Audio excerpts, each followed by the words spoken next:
Hello and welcome to Proles of the Round Table, where we sit down, have some beers, and talk about leftist history. Please do us a favor and subscribe on your favorite podcast app and rate or review to help extend our reach. Before we get started, we wanted to thank our sponsor, without whom, well, we wouldn't have these wonderful microphones. So big thanks to our sponsor, Pizza Hut. If we get a round of applause for Pizza Hut. Thanks, Pizza Hut. Today with us, we have Justin. What are you drinking, buddy? I'm drinking the Hop Refresher Series New Hop Smell. All right, sounds good. Delicious. And we also have Jeremy. Jeremy, what are you drinking? I got that Tivoli German-style Helles Lager. It's delicious as well. All right. Drew, what about you? I'm drinking Breck Lager from Breckenridge Brewery.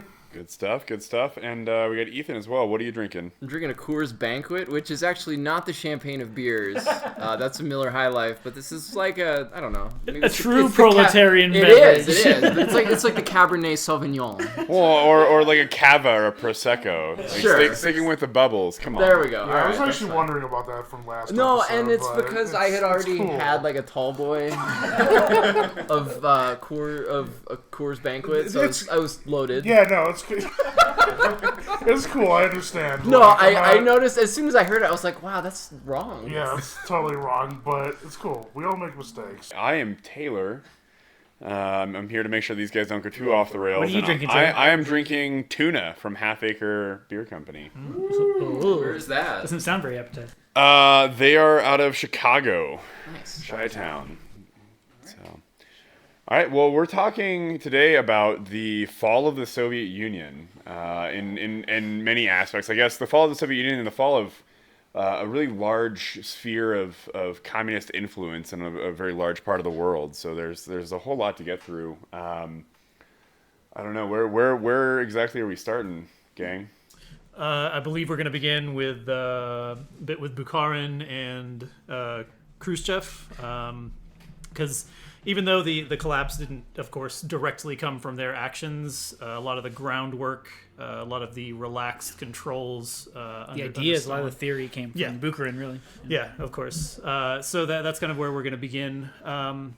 He was left wing initially, but sort of drifted to the right during the time of Stalin. Became something of a social democrat, supported a lot of those sorts of policies and actions and concepts. This is Bukharin, like author of New Economic Program.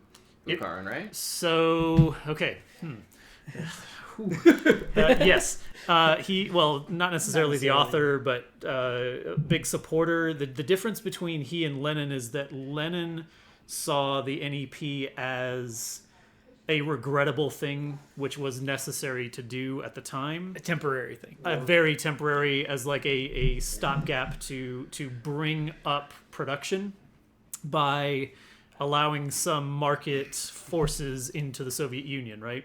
Bukharin saw it as this is the means to the end of socialism. He thought that there was no way you could go from a feudal economy, an agrarian economy, all the way to socialism or communism, that you had to go through capitalism, and that this was a necessary step, and that the NEP was the way to get there, basically. Well, is that not like Orthodox Marxism, though? It is kind of Orthodox Marxism, that you need the stage of capitalism there, and I don't know, it's complicated. But anyway, that was kind of his take. Khrushchev kind of stepped in, and basically he had to begin by discrediting Stalin. Like, he had to bring down what he saw as like the negative aspects of the Soviet Union under Stalin. He had to destroy the reputation of Stalin. So he spent a lot of time basically just talking shit. He recorded a 4-hour long speech in which he basically just shit on Stalin for 4 straight hours. was secret not speech. The secret speech, secret right? speech. Yeah, Yeah, okay. it was not like even-handed. It wasn't like, oh, Stalin did some great things, but also Well, and I think what's important to note about the secret speech is that it was soon after leaked to Western yes. media. Yeah, Which is like, if you have a party meeting, Yeah. in a state as large as the Soviet Union, and you're saying all these things about your leader for the past 3 decades, Yeah.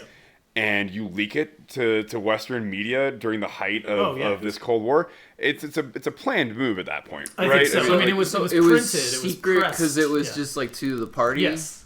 Yeah. Okay. It was secret because But it was it leaked. supposed to be just to the party, but then it was Secret, like quote unquote. printed. Yeah. It was then like given in other speeches, like other people would present the same speech to other like groups of people, and it was credited at least to some degree with sparking uprisings in East Germany and the Hungarian Revolution. Yeah. They lost their leader as a result of the, Right, because Well, of and the this speech. this is also the turning point where the Sino-Soviet split really starts Yes. like formulating itself Yeah. too, right? Yeah. So. That was a result of them dissing Stalin more than Right, it was right, but like because that they that dissed Stalin. Yeah, speech yeah. in and of itself was kind of where that Sino-Soviet split really They saw starts. it as revisionism. And, Right. And it's interesting too because Which it was.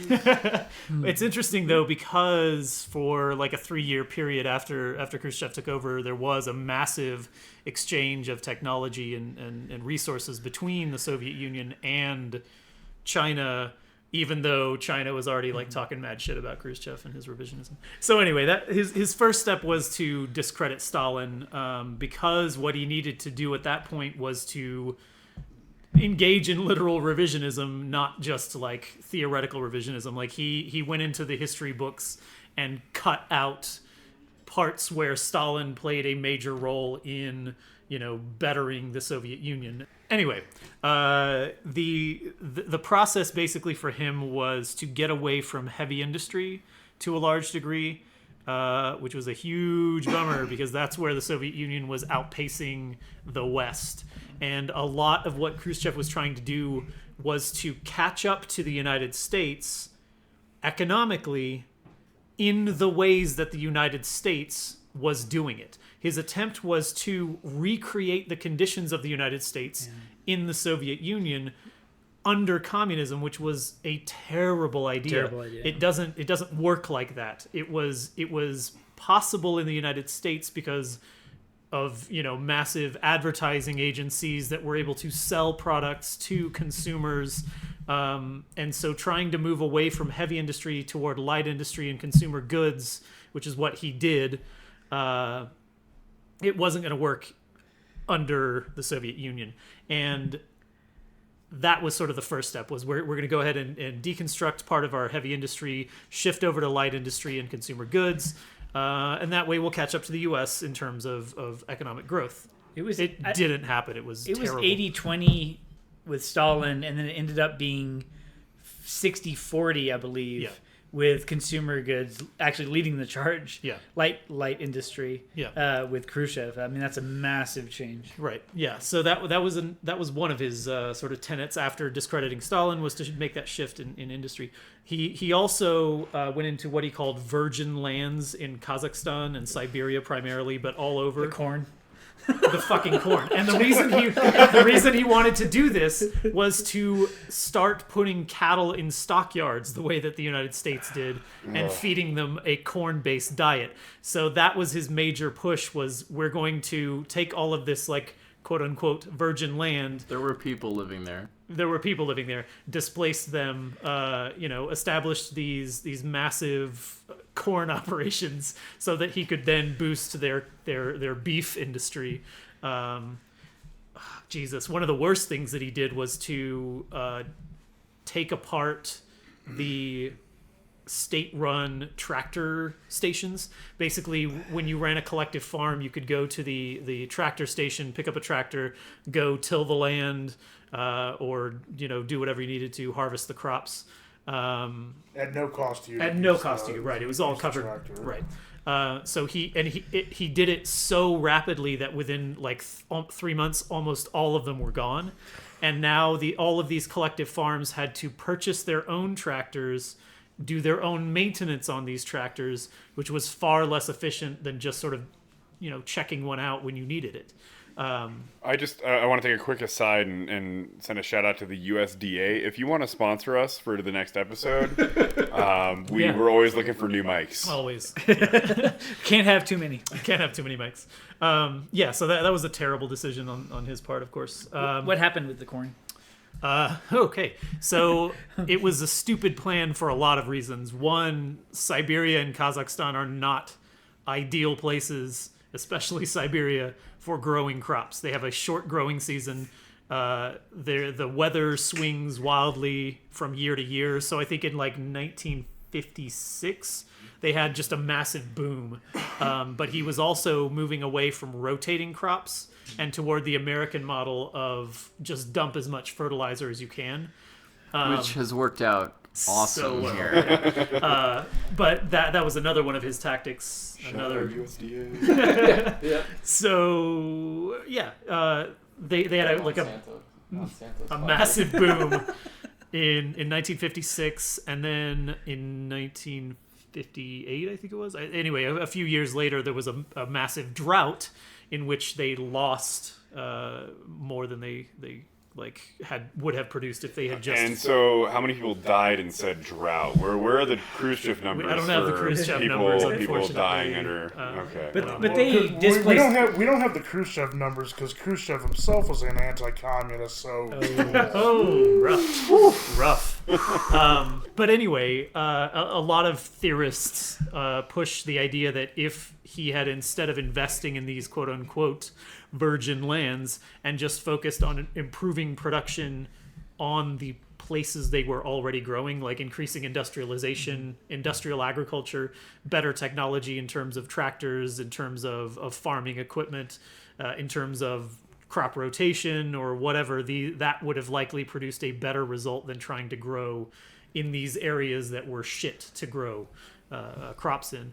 So there was another one of his failures, and it was a massive failure. There was a point at which they didn't even break even. The amount of money that they spent in growing the crops was more than the amount of return they received for the crops grown. So, beyond that, he kind of scaled down their military spending,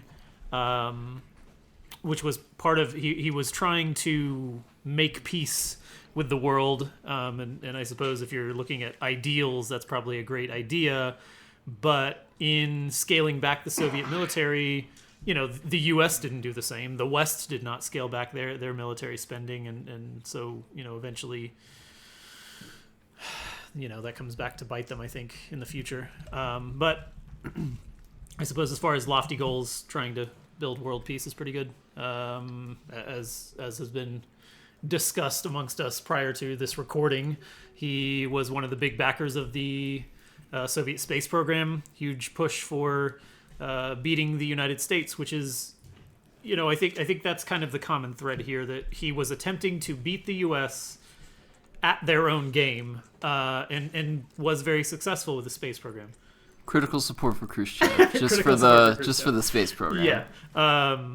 Unfortunately, all of his other experiments were massive Well, failures. what about like the Soviet ape men experiments? All of the mind control Manchurian candidate stuff that was going on. Sure. But I don't know. I mean, I suppose that's mostly it. I mean, he later in his life regretted many of his policy decisions, and so for that, I think he probably deserves some credit. He gave. He kind of retracted a lot of what he did and said, that was a mistake and this was a mistake and I shouldn't have done these things. I can think of two really important Soviet leaders that didn't regret a lot of things that they did, and God, it was the two that happened before him. Okay, you know what? That's Trotsky. talk about the fall. Trotsky. Oh God. implying that Trotsky was ever a Soviet leader. Listen, I am not. I will shit on Trotsky every day of the week. However, he was important in the Red Army during the war. Yeah. I mean that's mostly What happened to Khrushchev? he was run out of town. There was an attempt in the 50s to get rid of him. But by that point, he had sort of consolidated power, especially among the Central Committee. It was filled with people who were pro Khrushchev, and so there were people like Molotov who came against him and were like, this guy sucks. He's ruining our country. Let's depose him. And so, got together, had this discussion with other actual non-revisionist people, and attempted to get rid of him in the 50s, but Khrushchev's allies got wind of it, called an emergency meeting of the Central Committee, and had all of the quote-unquote traitors kicked out of the party and tried for treason. So that was a regrettable thing, I think. So moving forward, just kind of as an aside, something to think about for listeners and anybody who's interested, how prevalent was support of Stalin-era Marxist-Leninist leadership post-Stalin's death up through Khrushchev and all the way to Gorbachev and then the fall? Like where did they exist, and like how prevalent was that? I mean, I think so. There were basically three wings of the party at the time where Khrushchev came to power. There were the right wing, which were like social democrats, basically, or people who thought that we need to move firmly toward. Not us. We. I speak Look what you did. Look what you did.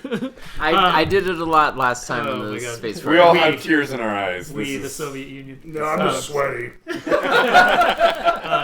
But yeah, so there was the right wing of the party who looked toward market reforms as the way forward. There was the left wing of the party, which were Marxist, Leninist, pro-Stalin individuals, and then there was Khrushchev, who sat somewhere in the middle. And how popular it was, I think it was probably split, maybe not evenly, but there was a pretty good portion among each of those groups, and probably among Soviet citizens as well. Unfortunately, because Khrushchev kind of had the top position for long enough to, build his own support system within the government, he was able to make it all the way to 1964, when the collective group basically were like, fuck off, send him packing. But yeah, that was, I guess that was the process there. Okay. All right. Yeah. So I mean, after Khrushchev was booted, then came along Leonid Ilyich Brezhnev in 1964. He claimed to despise reforms. I'm assuming, I'm sure he did, but I'm assuming in order to kind of counteract all of the things that Khrushchev had done before that. He ended up enacting the stability of cadre policies that ended up with keeping personnel and positions in office from rotating at all. So basically kept the same people in the party all the time, which would have not catastrophic effects, but it would end up paving the way.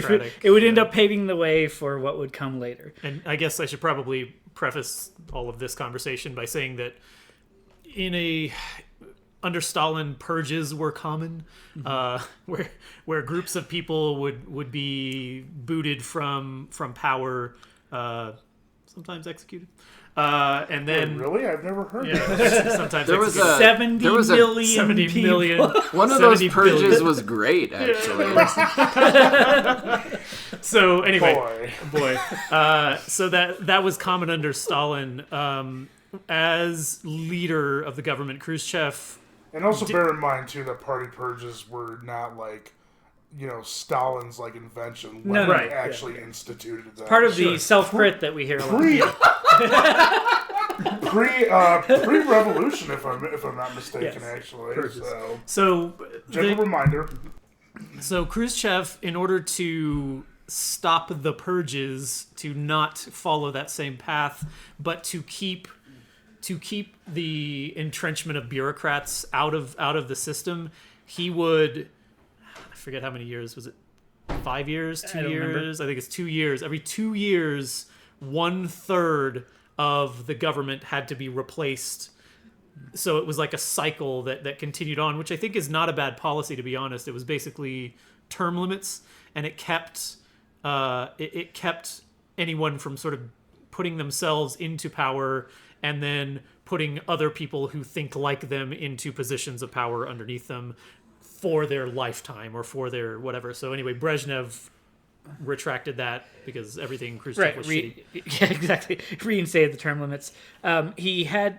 Now, one of the themes that really takes a backseat to everybody's narrative about the fall of the Soviet Union, I mean, it could have lasted, I think, forever. But one of the things that really hurt it was an issue that both Stalin and Lenin grappled with very heavily, which was that of the national question. Right. So how much credence do you give to people's nationalism, people's sense of nationalism? And it was a theme that would end up haunting the Soviet Union. Right. And one of Brezhnev's crucial mistakes was that he basically ignored any sort of nationalist tendencies. Stalin always was, he grappled back and forth. Sometimes he, made not so great decisions, but he was, as a Georgian, he was always very aware of it. He kept a close eye on it, and he tried to enact policies that would eventually give a voice to these different outlying nations that they had liberated. He being Brezhnev, would actually basically ignore these to the point of almost antagonistic. Right. So he would go to the CC meetings, the Central Committee meetings, etc., and he would spout Soviet patriotism. He talked about the Soviet nations. So he's not giving them validation. He's not saying you are this. Yeah. No, Brezhnev. Brezhnev, okay. Yeah. Yeah, Lenin and Stalin took the line that which is the correct line, I think, that nationalism is a great place to build socialism when it's anti-imperialist, and when you're trying to like stir up a fervor amongst a people towards freedom from external forces. But that there is a difference between that and nationalism, which seeks to impose a will upon somebody else. Well, so what do we think about Russian nationalism in the context of Soviet? I mean, that's what we're talking about. Yeah, that's like literally right now. Yeah. Okay. Because that's where Brezhnev fucked up. Because he would favor Russian nationalism. he did. He sort of turned a blind eye to Russian. Yeah, well, yeah, like because the few notes I took on Brezhnev were talking about how Brezhnev kind of encouraged it. He just ignored it. He allowed it in the sense that it was a counter to Western influence during détente. Yeah. So when it passed over to Khrushchev, he did nothing, and then when it passed over to Brezhnev, he did nothing. He would ignore corruption that happened in the satellite states. For example, in Uzbekistan, there was a party leader that had 14 family members working within the party apparatus. Now you have nepotism happening, which is something that was very much frowned upon in the Soviet Union. So it doesn't in America. We're like, oh yeah, that happens all the time. Yeah. but it didn't happen. The Kennedys, they're a pretty cool family, right? Yeah, I mean the Kennedys, but also like, my dad just gave me a job in his firm when I got a Oh yeah, on that level. Oh god. But it didn't really happen in the Soviet Union, and so it was a rare occurrence, and so he allowed that to exist. So one of the issues with Brezhnev that I came across during my study was that he kind of allowed Russian nationalism sort of as a counter to Western influence during détente, which, if you're not familiar, was the period in like the late 60s and 70s where there were kind of cooled relations during the Cold War, and so during this period there was a little more cultural exchange, that sort of thing, and then like people in the Soviet Union, some of them were like, whoa, Western ideas, these seem cool. And so then, like, obviously, like, that's not true. Western ideas suck. I mean, like, in terms Fuck the West. Fuck the West. Right, exactly. Build the Berlin Wall. Put that wall back up.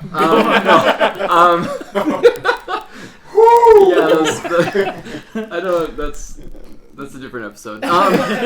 No, but he did allow kind of Russian nationalism to ferment as sort of a way to counter these sorts of things, which when we get to my section in the 90s, like that definitely had a couple issues, which we'll get to. But yeah, that's all I have to say about Brezhnev. So despite all of that and some stagnation due to the lack of turnover, to a lot of other conditions, his desire to not want to change anything, not try to improve anything, the Soviet Union between 1950, which is Khrushchev's period, and 1975, which is close to the end of Brezhnev's period, increased industrial production index by 9.85%, as opposed to the U.S.'s 2.62%. So industrial output is still higher it wasn't higher. It was still increasing at a rate higher than that of the United States. The Soviet Union led the world in production of oil, gas, tractors, reinforced concrete, wool goods, shoes, sugar beets, potatoes, milk, and eggs. I like all of those things. I love shoes. Yeah, potatoes are pretty great. Yeah, I potatoes. ate a lot of potatoes and Milk? eggs. Fuck yeah. Fuck yeah. When Gorbachev took ascension, when he took power, the Soviet Union had seen zero inflation in 40 years, which is remarkable. So again, this narrative that like they were collapsing, there had to be changes, they need to make changes. Yeah. It wasn't true. Yeah. Anyway, in 1976, Brezhnev suffered a stroke and then 5 heart attacks between then and 1982, at which point he died. So then along came Yuri Andropov in 1983. He would only serve 1 year. He enacted some changes that might have taken place if he hadn't died in a year. The Soviet model, as an aside, the Soviet model is never designed to be a short-term fix. Right. It is always, that's why they have the 5-year plan. Right. Because the idea is never to change things right now. It's to change things slowly, but concrete, very sustainable changes. Anyway, so seeing the slowdown as a result of a few key issues, he stressed the folly of competing with the U.S. in consumer goods, which was important because Khrushchev had stressed the opposite. He had basically tried to keep up with the U.S. in consumer goods. Brezhnev had done nothing. Anyway, and he said that they had shifted the mentality from living standards, meaning quality of life, consciousness, and cultural growth, to consumerism. He called for a standing commission on energy that would correct the uneconomical use of resources. So in 1983, long before the U.S. had even batted an eye at energy waste or anything of that sort. The environment? What's that? Yes, he starts trying to enact these sorts of policies. All right, he wanted peace, as most Soviet leaders did. There aren't very, in fact, I would argue none of the Soviet leaders were. Well, if they wanted peace, why do they kill so many people? I just don't get this. Like, another episode. But yeah, none of the Soviet leaders wanted war, right? All of them wanted peace. They just felt the need to liberate working people. Anyway, so he wanted to maintain a noble cause. He wanted to maintain peace, but peace cannot be obtained from the imperialists by begging for it. It can be upheld only by relying on the invincible might of Soviet armed forces. Wow. So, no fucks given by Andropov. Reagan had, at the time, Reagan, the staunch anti-communist, he had this plan, this beautiful plan, very similar to Trump's beautiful plan, which was called the Zero Option Plan, in which he expected the Soviet Union to disarm without the U.S. doing anything. So he was like, I want them to dismantle their nuclear weapons and quit pointing weapons at the Western European countries, blah, blah, blah, blah, blah. But literally, I'm not going to do anything to give concessions to the other side. That was his zero option. Andropov rejected that. He made several disarmament proposals based on parity. So I will dismantle this many, you'll dismantle this many. But of course, it was rejected by the U.S. He dies 15 months into his term, so barely a year. So I guess to summarize Andropov, like, legit dude? It's hard to say. I mean, potentially anti-revisionist and like working towards, like, not necessarily like a re-Stalinization, but like to undo a lot of what de-Stalinization did. We don't kind of. Nobody wants a re-Stalinization. Like Stalin. Hold on, I'll get to that. That's not true. Okay. not everybody wants a re-Stalinization, but Well, no, but like... but understanding that Stalin did... Anti-revisionist. Right, he's an anti-revisionist. Correct, yes. Understanding that Stalin did what he did for a good reason is important, but it's not... Now you're in the mid-'80s, Right, it's not 1950. Historically, it's not going to make the same sense. Like, no. materially, you can't take that. But Correct. essentially what he's coming at it from is in some sense trying to undo the revisionism that started with Khrushchev and has made it way up to where he existed. Correct, So- yes. He was definitely anti-revisionist.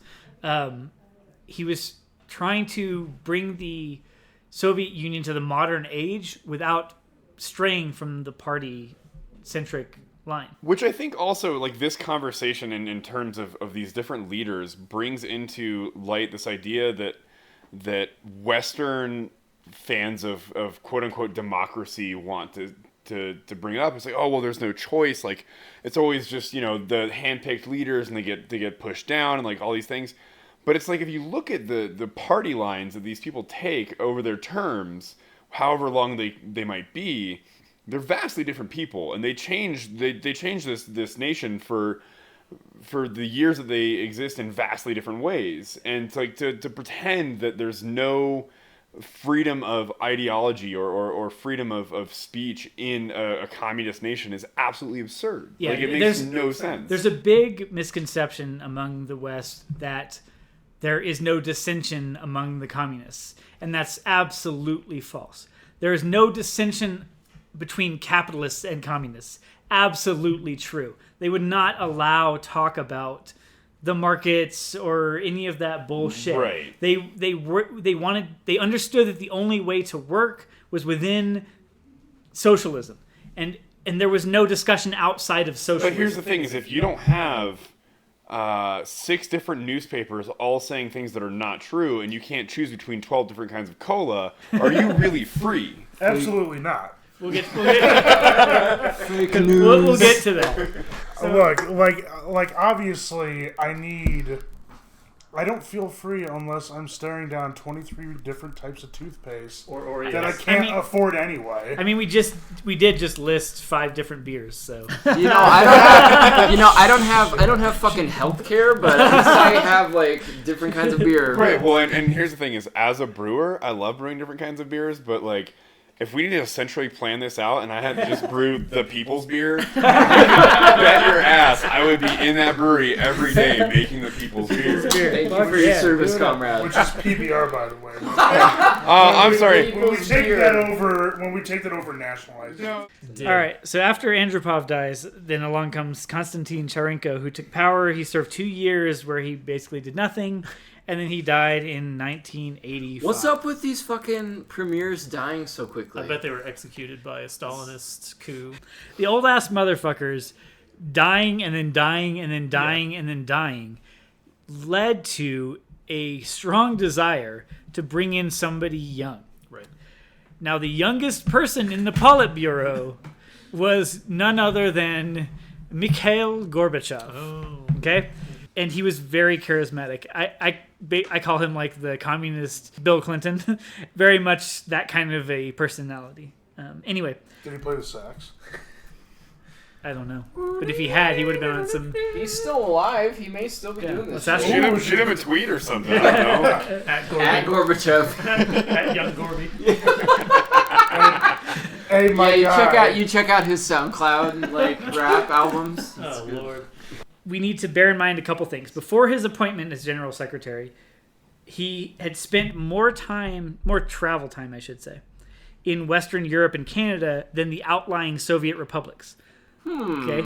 Well, It's like Obama with his golf. what do you have to hide, Gorbachev? He had never lived or worked anywhere in the Soviet Union except for Russia. Before we get into Gorbachev's train wreck, I want to lay a few things on the table so that we understand the context of what's happening when he takes power. Okay. Yeah. So the big narrative in the West is that the reason that the Soviet Union collapsed was because the U.S. put their foot down and basically caused the collapse of the Soviet Outspent them on military stuff. Star Wars. Okay, The missile gap.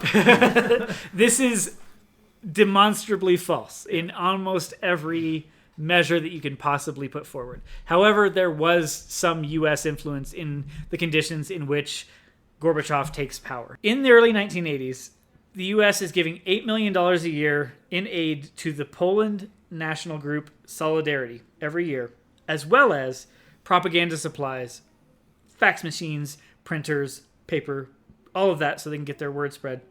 On top of that, the U.S. is sanctioning Poland, Right. which means that the USSR has to send $1 to $2 billion a year in aid to Poland. The U.S. sends rockets and artillery. This conflict costs Soviets $2 to $3 billion a year. Now, the number one export for the Soviet Union was oil.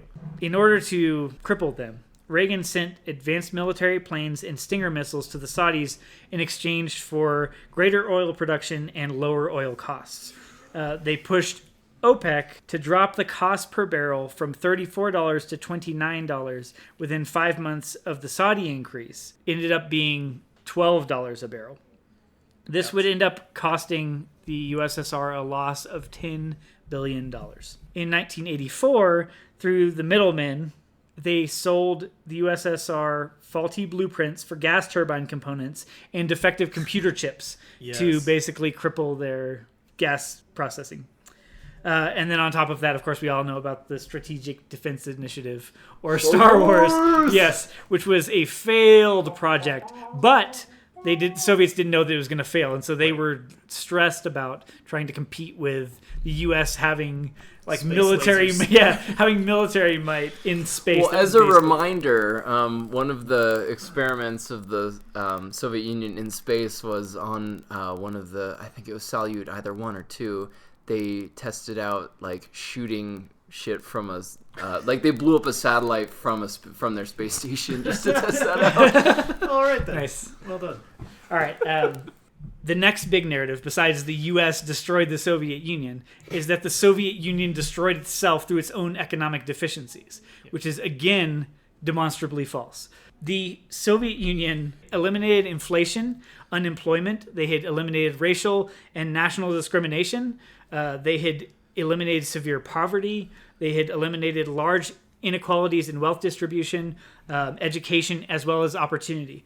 In 50 years, went from being 18% of the U.S. industrial output to 80% and 85% of the U.S.'s agricultural output. Right. Russia's economy at the time of the Bolshevik Revolution was roughly equivalent to that of Brazil's. In terms of like economic development, Power, industrial development, Yeah. whatever. It was roughly equivalent to Brazil's. Yeah, I mean, pre-revolution Russia was like feudal. Like Yes. there was some It was basic agrarian. industrialization in the big cities, but it was largely like peasants But growing my point crops. is, like, look at Brazil and its development over the years, Yeah. and where it is now, or where it was in the 70s or 80s, and compare that to the Soviet Union, and you're talking about like ridiculous. I mean, from let's say Brazil to at least competition to the United States, Yeah, in 50 competition. years. You're talking about 80 to 85%. That's Yeah. basically equals. basically. Yeah.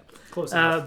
Free education was available for everyone, from kindergarten through secondary schools, universities, and after-work schools. Those that continued education after secondary school received living stipends, which essentially meant that they didn't have to work or didn't have to Right. work as hard Yeah. while they were getting educated. Fucking living stipends. There was free health care. Yeah, there was free health care for everyone with, like in Cuba, more doctors per person than the USA at the time. Injured and sick workers had guaranteed jobs. They had guaranteed sick pay. By the mid-1970s, workers averaged 21.2 days of vacation a year. Fuck. Averaged. Yeah. That's wild. and- I get and- like Every family had basically what amounted to a timeshare. Yeah, Where they were allowed to go to the mountains or the beach or whatever and spend 14 days or 30. Like some of them had like a full 30 days off in some. the industries. 21.2 days is an average. Yeah. Right. man, I'm a public school teacher. I get like 3 or 4 like paid days off Yeah. during the year. Yeah. And that's only because the fucking union like fought tooth and nail for that. My That's last wild. job, I had to work 2 years before I could get 7 days off. Wow. 2 years before I could have any vacation time. So as you were saying, resorts were either free or they were heavily subsidized, so that they were very much affordable, as well as sanitariums, as well as children camps where they could go like hang out with other kids and like hang out at the beach or whatever it may be. There was no segregating by housing at all. Some government officials lived in neighborhoods together, but at the same time, plant managers, nurses, professors, janitors would live side by side. There is no, the north side of town like it is here, versus the south side of town. That didn't exist. The highest income gap was 10-1. And the highest paid... Fuck. Yeah. That just saying that is like so wild to me. Wacky. And the highest paid citizens were not politicians or CEOs. They were artists, professors, writers, and scientists. Okay? That's fucking wild. It is wild. Again, this is all the way up to 1985. So it's not like this was deteriorating and tapering off. This was when Gorbachev took place. Gorby. Trade unions, again, this is a big talking point amongst anti-communists, is the lack of criticism of the party. Yeah. But I would rather not be able to criticize Donald Trump and be able to criticize my boss. Right. Because trade unions had the power to veto firings and recall managers. Man, so if they're like, that's nope, yeah. So again, it's all about perspective. This one is my favorite. Rent was only 2 to 3% of the family budget. The rent is too damn low! Oh, I mean, no, the rent is exactly where it should be. 2 to 3%. Yes. Oh, that's wild. wild. If they was they bothered to paid be collected at all. Utilities cost between 4 and 5%. Utilities were higher than rent. Yes, we're higher than Oh rent. my god. Can you imagine But still, spending all like of that $500 on your fucking rent for all a of year? all of that combined is less than 10% of the family budget. Books, periodicals, cultural events were all intentionally kept low to encourage attendance, and most Soviet citizens owned their own library, as well as an average about 4 periodicals. So listen, so you're saying all this, but like they lacked freedom. They were not. So wait, how many colas could they drink? How, like, People's Cola. How many kinds of soda? No. Hold the fuck up. I want to know. How many different brands of deodorant could I choose from at a Soviet supermarket? Only the People's deodorant. What the fuck? Which you had to share with your neighbors. There's a We're joking about the choices of deodorant and soda and all these things. What they found actually, and psychologists studied for years after the introduction of capitalism into these markets that had never had it, was that the choices that were laid in front of them, like put them in a put people who lived under Soviet markets, it put them in a catatonic state when they're at the market. When you had a choice of one loaf of bread and you just bought that bread and you ate it, and it was good bread because it was made to be good and be nutritious and give you sustenance. When you go and you're like, oh, well, now there's Wonder Bread and there's this Texas toast from this brand and there's this, they got to the store and there was this level of catatonia psychologically that they couldn't exist within, because centrally planned markets are designed for the sake of having freedoms outside of your choices within a consumer base. Yeah. Like you don't need to have consumer good choices when you're spending 8% of your family income. Right. and like that's wild to think of. Like imagine, I mean, I get it nowadays when I go and I'm like, well, what brand of fucking toilet paper do I buy? Like I'm looking at like the cost per square foot of toilet paper to find out like the best way to not rip my ass open with like single ply sandpaper, but also not spend way too much. Like that's bullshit. That's absolutely. I think what I'm getting at, which I think is a really great point, is that the people's toilet paper will be both affordable and comfortable and 2-ply, if not more. No. It will be quilted 2-ply. My revolution will be quilted. It will be bullshit. But no, I think that this goes back to a fundamental point that Marx talked about in the chaotic nature of a capitalist market. The chaos of this idea of choice within consumer goods ultimately leads to the funneling of money into horrible places that strip away actual freedoms from the people that exist within a nation. And like that's fucking wild. Yeah. Like I would like fuck all the choices that I could have in toilet paper and deodorant and soda and beer and all these things if I could like have 21 days of vacation at places where they're going to give me a stipend to go there. Yeah. I'm paying 2% of my income in rent. Yeah. I'm paying 4% of my income in utilities. Yeah. All those things are significantly more important than saying, well, do you like Coke or Pepsi better? Yeah. Well, let me tell you what they used their freedoms Well, for. and the other thing I was going to say, sorry, in regards to that is that like, so a lot of times when people are talking about the Soviet Union and like the economy, it's like, oh, there's bread lines, people standing in line for bread. Here's the thing. I do the grocery shopping for my family. I stand in line for I stand in line for bread every time, except when I get to the end of the line, I have to give them money. Like, so we already have rationing coupons here in the U.S. It's called fucking dollars. Right, yeah. Like, it's so frustrating to me. Yeah. And the CIA admitted that the caloric intake Yes. of Yes. the Soviet citizens was equal to that of the United States, except that caloric intake was more healthy than what U.S. citizens got. Exactly, and we get that's the same amount of calories, or we did. They're not going to tell you that in the mainstream media. But Alex again, Jones knows. that's indicative of this lifestyle that Justin's talking about, where all these things are taken care of for you. So you say, okay, well, I have time to cook a meal. You know, I have time to really like go and learn about how to make myself healthier or like cook good food. Whereas right now I work 2 jobs. I finished both of those jobs and I'm gonna eat shitty. I'm gonna eat something that's quick and easy. And like I'm a trained cook, but there are times when I just don't want to put the effort into making food because I have been working for 14 hours today. Like that's where you see. You can eat 2,000 calories in a day in one meal from McDonald's. Right. Yeah. Whereas in the Soviet Union, they could have eaten 20 or 2,000 calories a day, and it would have been 3 wholesome, nutritional meals throughout that day because they were given the opportunity to learn about and know how to cook things and eat healthy and like live better lives. Yeah. And then I think that leads into what you were going to say about like what they spent their freedoms on. Justin. Yes. For example, They took their freedom coupons out and said, "Yes, please, give me Mr. freedoms, Stalin, I would love some freedoms." give me 5 freedoms, please. Anyway, UNESCO, which is like the United Nations education segment, reported that Soviet citizens read more books and saw more films than any other peoples. So every year, more than half of the population attended museums, just museums. Attendance at theaters, concerts, and other performances surpassed the total population, which means that everybody's going to at least one movie, concert, whatever. Play? Yep.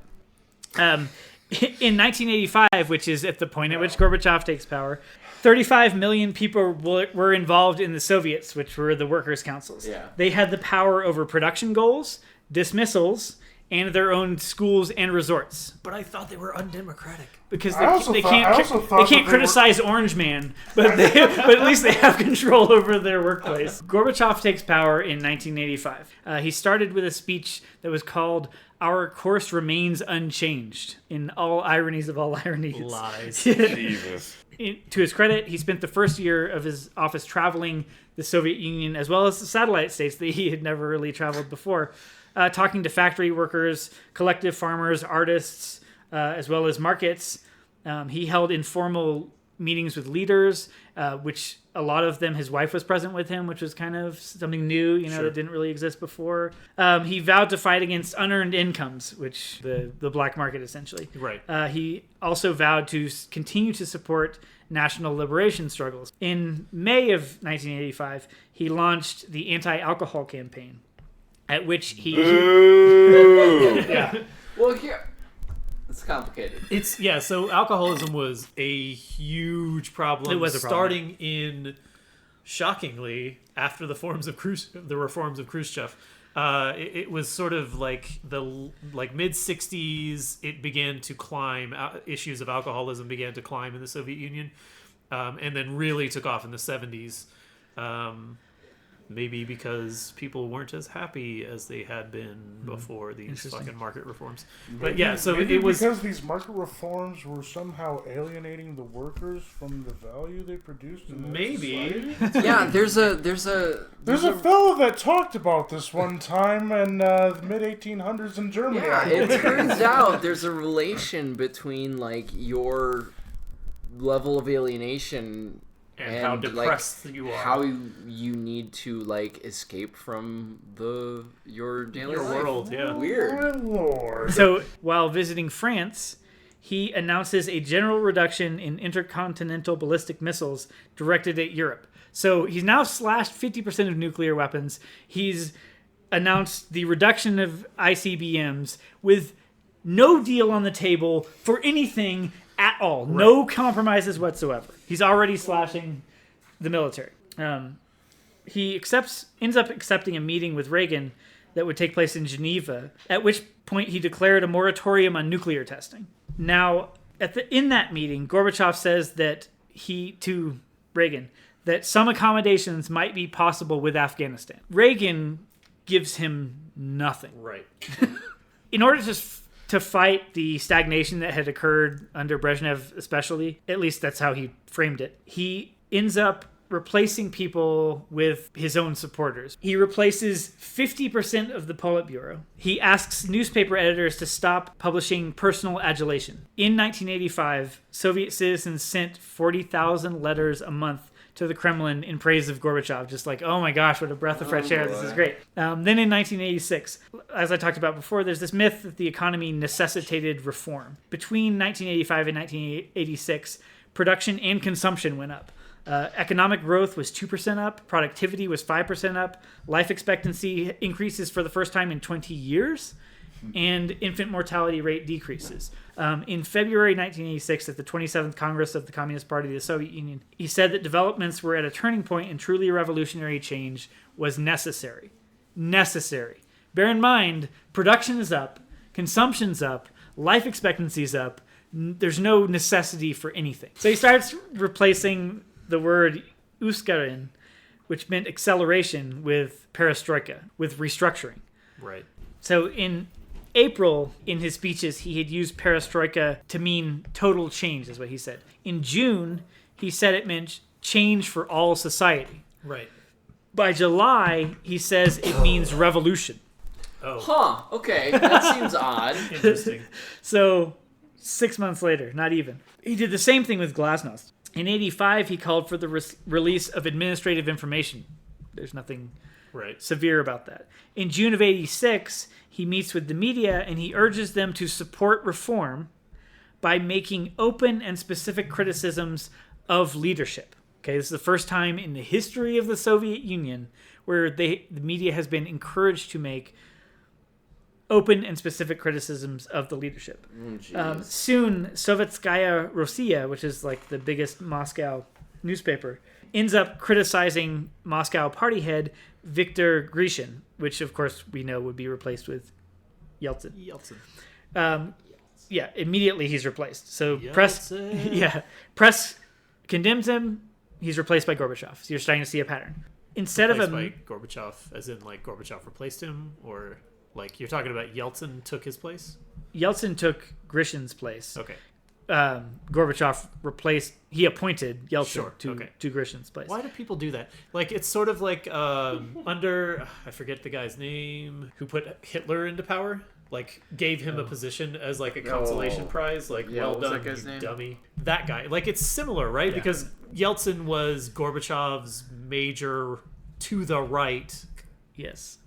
But Yeltsin was also behind Gorbachev's reforms. Gorbachev thinks that Yeltsin is an ally because he's pushing these reforms. Hey, yeah, I'm behind you. Not understanding that he was going to push so far right that even Gorbachev couldn't handle it. Right. Anyway, so he ends up encouraging criticism within the press. Right. But at the same time, he ends up discouraging state criticism of the press. And soon he ends up turning the press oversight over to people that were actively in opposition to the party. Because the party is opposing Gorbachev. Right. Therefore, he wants the press to control the party in order to push Gorbachev's reforms through. This is where we start to get, like, where everything starts to get really fucked up. He was incredibly reliant upon the media to foster support as he's losing it within the party. And at the 27th Party Congress, he says, "It's time for the literary and art criticism to shake off complacency and servility and to remember that criticism is a social duty." Now we're starting to sound like the Western press, right? Right. The next month, he meets with the press and he says that the main enemy is bureaucratism and that the press must castigate it without backing off. You know what's interesting is, like, this is very much, at least within, like, from a rhetoric perspective, Mao's position, right? Like, he calls on, like, the people, not the press, but the people to criticize and call out party officials who are not serving the people's will, right? I mean, and even if that's not necessarily the position that Mao took in practice, rhetorically, that was the position he took. Was Gorbachev a Maoist? Maybe.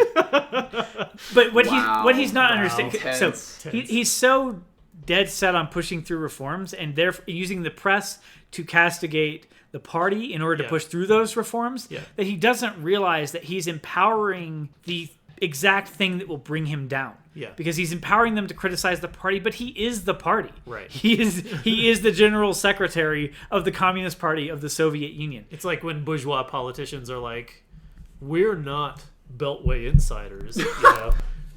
It's like that. Like, you're like, "I am not of the party." Well, right. That's exactly it. Like, I'm not like a Washington insider. Right. But it's like, but you're a fucking like billionaire asshole who like is a capitalist is like asshole. Like, maybe you've never been an elected official. You were before, not you were not the seller of political goods, but you are a purchaser. Oh yeah. God damn. So he ends up appointing Yakovlev, who is probably the furthest right, at least publicly, before Yeltsin became more hardline. Sure. He ends up appointing him the head of the Committee of Agitation and Propaganda, which is Agitprop, which is like the press oversight committee. Sure. Okay, and this guy has no interest in preserving the communist way of life at all. Right? He's trying to reintroduce social democracy. He would encourage writers and filmmakers to adopt what he called a liberal approach. Yikes. He loosens restrictions on banned works. He directs the oversight of censorship to be in the hands of individual editors instead of the oversight committee. And then he replaces the heads of all the major newspapers and periodicals with other people. I'm assuming they're people that push his agenda. Sure. And now they have no censorship, and they're in control of their own censorship. So wait a sec. Are we pro censorship on this podcast? I'm pro censorship. I am as well. I think it's sort of a matter of like. I don't want to get into it. This is a rabbit No, hole. I think that's important. I think it's important. Let's talk about it. Okay. Can you summarize it real quickly? I think that's an important thought. Okay. So I think that I differ from Marx on this point, that I am not a strict materialist. I think that materialism, like changes in material conditions, should be the goal. That should be the entire point. But ideology matters so much. And if you allow people to lie or to create propaganda which dismantles the goals and the efforts of your socialist government, you are allowing a narrative to form which undermines your own power. And I get that sounds like really authoritarian. But your own power means working But class your own power. power Yes. means working class Censorship, power. yes or no? Like, that's my point, is that, like, you can't... Everything is a feedback loop, right? Like, your changes, the gains that you make materially bolster your own propaganda, right? Like, you are now able to say, look at the gains that I've made. Look at the positivity, the positive changes that have occurred under my government. I can now develop propaganda which feeds back into ideas of like, who am I as a worker? What does that mean to be a Soviet citizen? What does that mean to be a member of the United States socialist government, whatever? And then that allows me to then move forward with material changes that improve the conditions of workers. Like, it's so important for people to have an identity which supports the line, right? Like, you can't just allow this marketplace of ideas to exist because rich people have better access to, which we will get to. Yeah. It happens. It happens in the Soviet Union. You imagine that there's such a thing as free speech, or you imagine there's such a thing as free press, and in a very broad sense, I guess it does exist. But who gets to buy that free press, and who gets to elevate that free speech matters way more than the existence itself. When we talk about censorship exists already. Right. What you're talking about, like, you're trying to differentiate state-sponsored censorship versus private censorship. Right. And if private censorship is a small group of people making large decisions for the entire population that in order to benefit themselves, versus the party censorship that is making censorship decisions based upon what is at least viewed as, and clearly by the statistics turns out to be, the best choice for the entire swath of the working class. It is not oppressive in any way, because that would exist anyway. If the state doesn't do it, the private market does it. And as I will lay out, and I'm sure Ethan will conclude, the private market absolutely censors the press coming out of that private market, and ends up basically spinning lies and angles to help stir up what would end up costing Soviet even if they're not outright lies, they are at least truths which are selected to push a particular narrative. It's not necessarily like, oh, well, Stalin literally did nothing wrong. Like, it's more a matter of Stalin did some things wrong, but he also did incredible things. I mean, like, mind-bendingly, like, world-shakingly incredible things. And if you look at just, okay, well, he did these shitty things and therefore his legacy is tainted and we should ignore all the positive things that he did, then what you are doing there is censoring and adjusting the narrative to push a particular point of view. What you need to do there is look at, okay, well, this was a bad choice for these particular reasons. However, these were the outcomes of his overall policy, and those were overwhelmingly positive. So it's complicated is my point, I guess. Yeah. But if you're talking about whether or not we should allow freedom of the press, there is no such thing. Yeah. There is literally no such thing. In the West, we consider, like I said, we consider the state to be bad and the private market, even as communists often. We consider the state to be bad and the private market to be okay, or at least we excuse it. And so in this conversation that we're having right now, the only reason we're having this conversation is because there is a strong opinion, even among the left, that the private press it doesn't have an angle. Right. That they don't censor their own. Under a lot of people's point of view, the private press is somehow objective and a check and balance to government power, which is utter bullshit. No, I mean, the only check and balance, the only like objective news source is NPR. That's right. Oh, yes. NPR with their massive donations by the Koch brothers. Yes. Yep, they're totally impartial. Anyway, so moving forward with what we were just talking about, which is the freedom of press. So Gorbachev, he starts calling for democratization. He encourages criticisms of Soviet past. He does this, of course, because, as we learned under Khrushchev, you criticize Soviet past, it paves the way for changes, because all of a sudden, all of the things that came before are invalidated, right? They were built on lies, essentially. Yeah. In September, he calls on the party to restructure itself, again using the term democratization. In the 27th Congress, He argues that de-ideologization of foreign affairs was necessary. And he starts to replace class-based ideas, that of liberation, with ideas of the priority of what he would use over and over again, which is this term, eternal human values of peace and cooperation. He begins the withdrawal of troops from Afghanistan, and for those of you who don't know the gains that happened in Afghanistan, they had land reform, they were given religious freedom, they had women's rights, and they had a program in which they would allow 90% literacy for the people of Afghanistan. He called it a bleeding wound. He called Afghanistan a bleeding wound, despite the fact that, by all measures, capitulation was 2 years away. He told Najibullah, who was the communist leader at the time, that the Soviet Union would begin withdrawing troops in 1988. If you look at like pictures of Afghanistan under Soviet rule, it looks like a fucking paradise.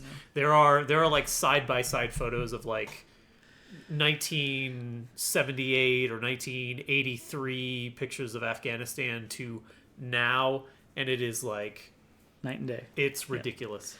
Now Najibullah, who would, in like a really tragic turn, he would assume that the withdrawal of Soviet troops meant that there was also going to be a U.S. withdrawal, which didn't come, right? So he was assuming, he was like, okay, like I guess that's all right. You know, we can handle our own against these like petty warlords as long as the U.S. withdraws also, right? You know, in the 27th Congress, he begins advocating for the dismantle of central planning in subtle ways, saying that enterprises should become responsible for their own affairs on a profitable basis, and that central economic bodies should get out of the business of day-to-day management and concentrate on long-term planning, whatever that is. That they should have the right to sell products that exceed plan and be responsible for their own wage funds, which should be, as he says, dependent on their sales. He says that cooperative property has far from exhausted its possibilities in socialist production.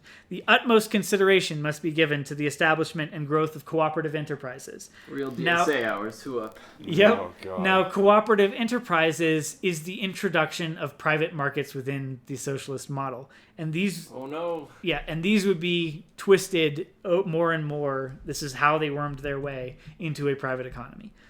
In August, he opens up and allows greater foreign investment in state-owned firms, including investment abroad, after which now privatized capital starts just flowing overseas by billions of dollars. Okay, so now the state has to play into the hand of the private market that is now existing.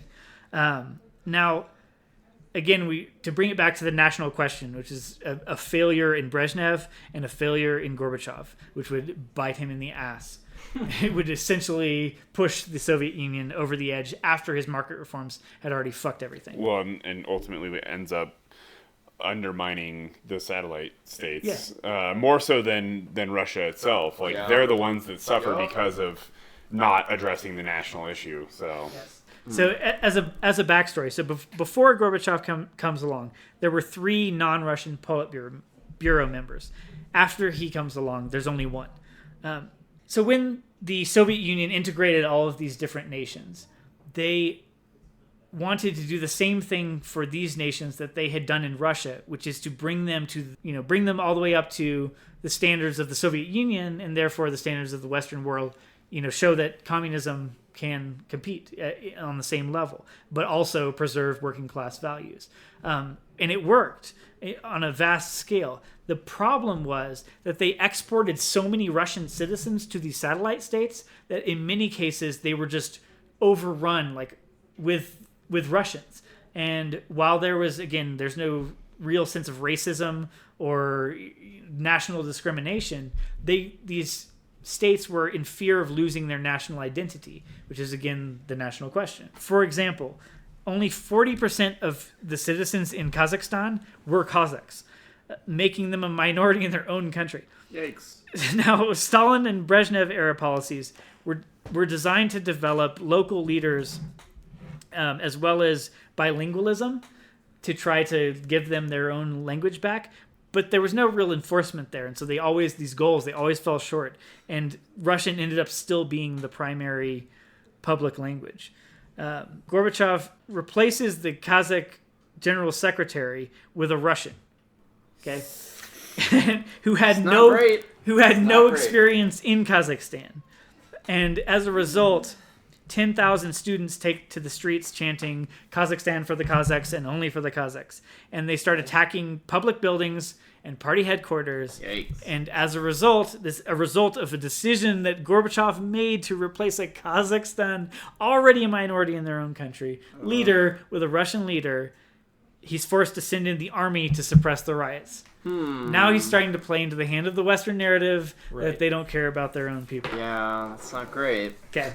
In 1987, Gorbachev proposes multi-candidate elections for party secretary posts. A huge deal. Wait, what was it before? There was no multi. They didn't have elections? They would appoint. So the CC, sure. They'd be like, the Central Committee would appoint. Yes, they would Okay. appoint party members to Secretary of States.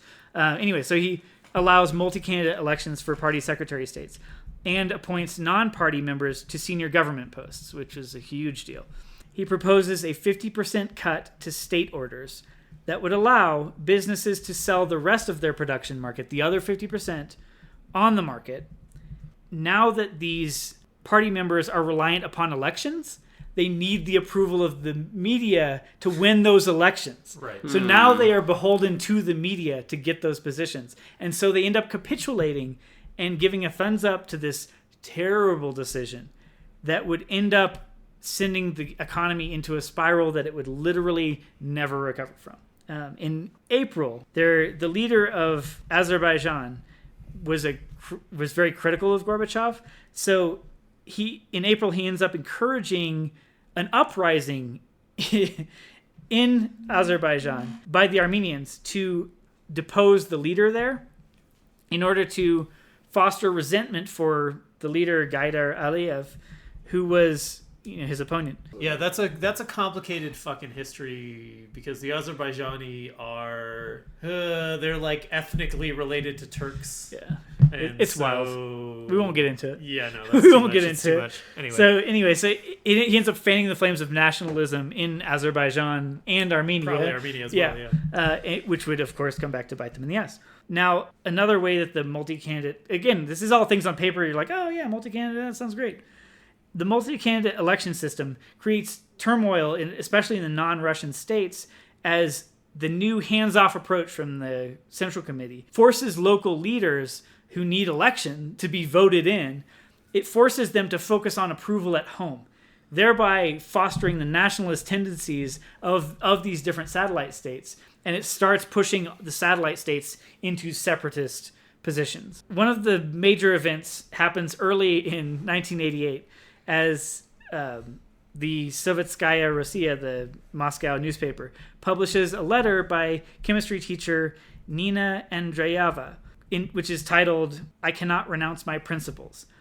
In this letter, she criticizes the glasnost and perestroika policies, calling them counter-revolutionary. It was a huge event, and the next day, Ligachev, Gorbachev's main opponent, he meets with the press and says that he actually supports the contents of the letter, that he agrees that it is counter-revolutionary. Now, Gorbachev and Yakovlev, who was the Demsak, they jump on this opportunity to say that Ligachev made up the whole letter, like it's all this conspiracy that it doesn't. Yeah, Medvedev is another ally. That sounds familiar. Yeah, he's Dmitry Medvedev? yeah. He ends up he calls it a pro-Stalinist conspiracy because now we've demonized Stalin. We can use anything as a pro-Stalinist in order to anti-perestroika, they call it. It's the early left book. That's what that is. Oh my god. So no. Gorbachev, he calls the Politburo together, and this is while Ligachev is off on a trip. He calls the Politburo together, and he rants and raves about this letter, and then he threatens to resign if they don't condemn the letter also. And now this... What? Yeah. Please do it. buddy. Tight, homie. Not gonna condemn it. young Gorby, go ahead and resign. That would be true, except as a result of the restructuring, now there's a large contingent of Gorbachev supporters Right. in the Politburo, and also a large section that just doesn't want to deal with trying to pick up the economy that he's already fucked. Right. So they pass Hooray. this resolution to condemn the letter. They use it as a reason to boot Ligachev off of the Politburo because he supports this letter and nobody else does. And so now this Glasnost media, which is supposed to be transparent, criticizing of everything, is now basically serving Gorbachev's like reforms. That's the only reason it exists. Okay. Kill yourself. So in April, your account in real life. Activists in the Baltic regions began nationalist fronts, originally in support of perestroika, because they're desperate for something to give them the answer to the national question. But they're overrun by separatists, pro-capitalists, and fascists, as all of these movements in the satellite states Don't were. like any of those. Yeah, it's Nope. all terrible. At the 19th Party Conference, he proposes the Congress of People's Deputies, which would be a supreme body of state power, thus removing party and class from power. These deputies would be elected from a body of what they call the Supreme Soviet, which would be split into two houses, starting to sound familiar, right? Yeah. Which would be responsible to the Congress. The Congress would elect a president, which of course Gorbachev thought he would get. Right.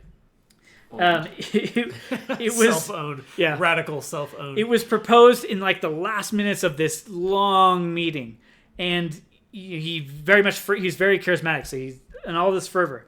And one of the commentators that went to this party conference said that, quote, as they sang the Internationale, many delegates began to wonder what they had done. Oh no. Yeah. Oh man. So anyway, he ends up cutting a bunch of offices up into the hundreds of thousands. Protests break out in the Baltics. The co-ops that we were talking about before, the private infrastructure, ends up funding a lot of these protests in the Baltics. At first, Gorbachev opposes the Lithuanian revolt. Then he ends up trying to negotiate with them. Then he backs out. Then he goes back again. As all of this just creating this idea that there's no control, that he's losing control. In '88, the Southwest African People Movement, which could have changed the outcome of the entire African people, but it was a movement that was designed around empowering working class people in Africa, and the USSR had been a big proponent of that, and they had ended up negotiating a plan in which the UN would bring in troops to oversee elections within Nambia in order to keep the warlords from controlling these elections. Anyway, they end up cutting a deal with the U.S.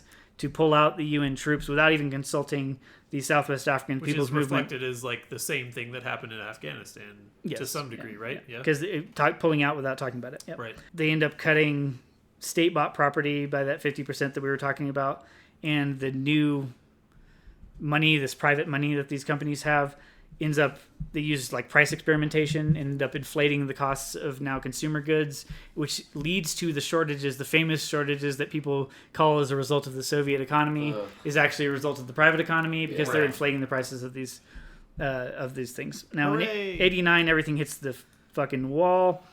Gorbachev, he abandons the Brezhnev doctrine, which it was a principle based upon Lenin that, again, allowed the USSR to intervene in satellite states in which there was a anti-worker, anti-people movement uprising. Sure. And it would end up, in probably the most tragic sense, happening within the German Democratic Republic, in which the wall falls, and instead of trying to negotiate some sort of parity, okay, we'll be side by side, we're going to, have separate economic systems, or maybe we're going to try to integrate into some.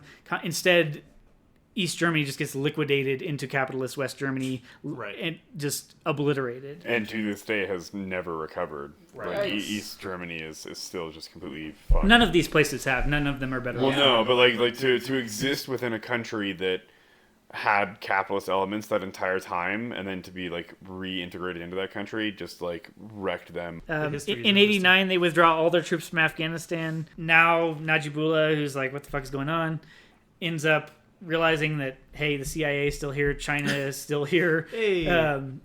So they end up hiding in a UN embassy, and then they end up getting The Taliban busted busts in. into the embassy, kills them, maims them, and then hangs them in the streets in Kabul. Now the elections, which were required to put the Congress that we have just put together, the non-party Congress together, Gorbachev instructs the leaders of the Central Committee to not tell the party apparatus to not talk about the elections, to not intervene, all in the name of democracy. Sure. And as a result, 44% of the party candidates who stood unopposed lost because they didn't get the 50% vote that they needed to even get elected. So there were positions that were really just dropped off the map as a result of this.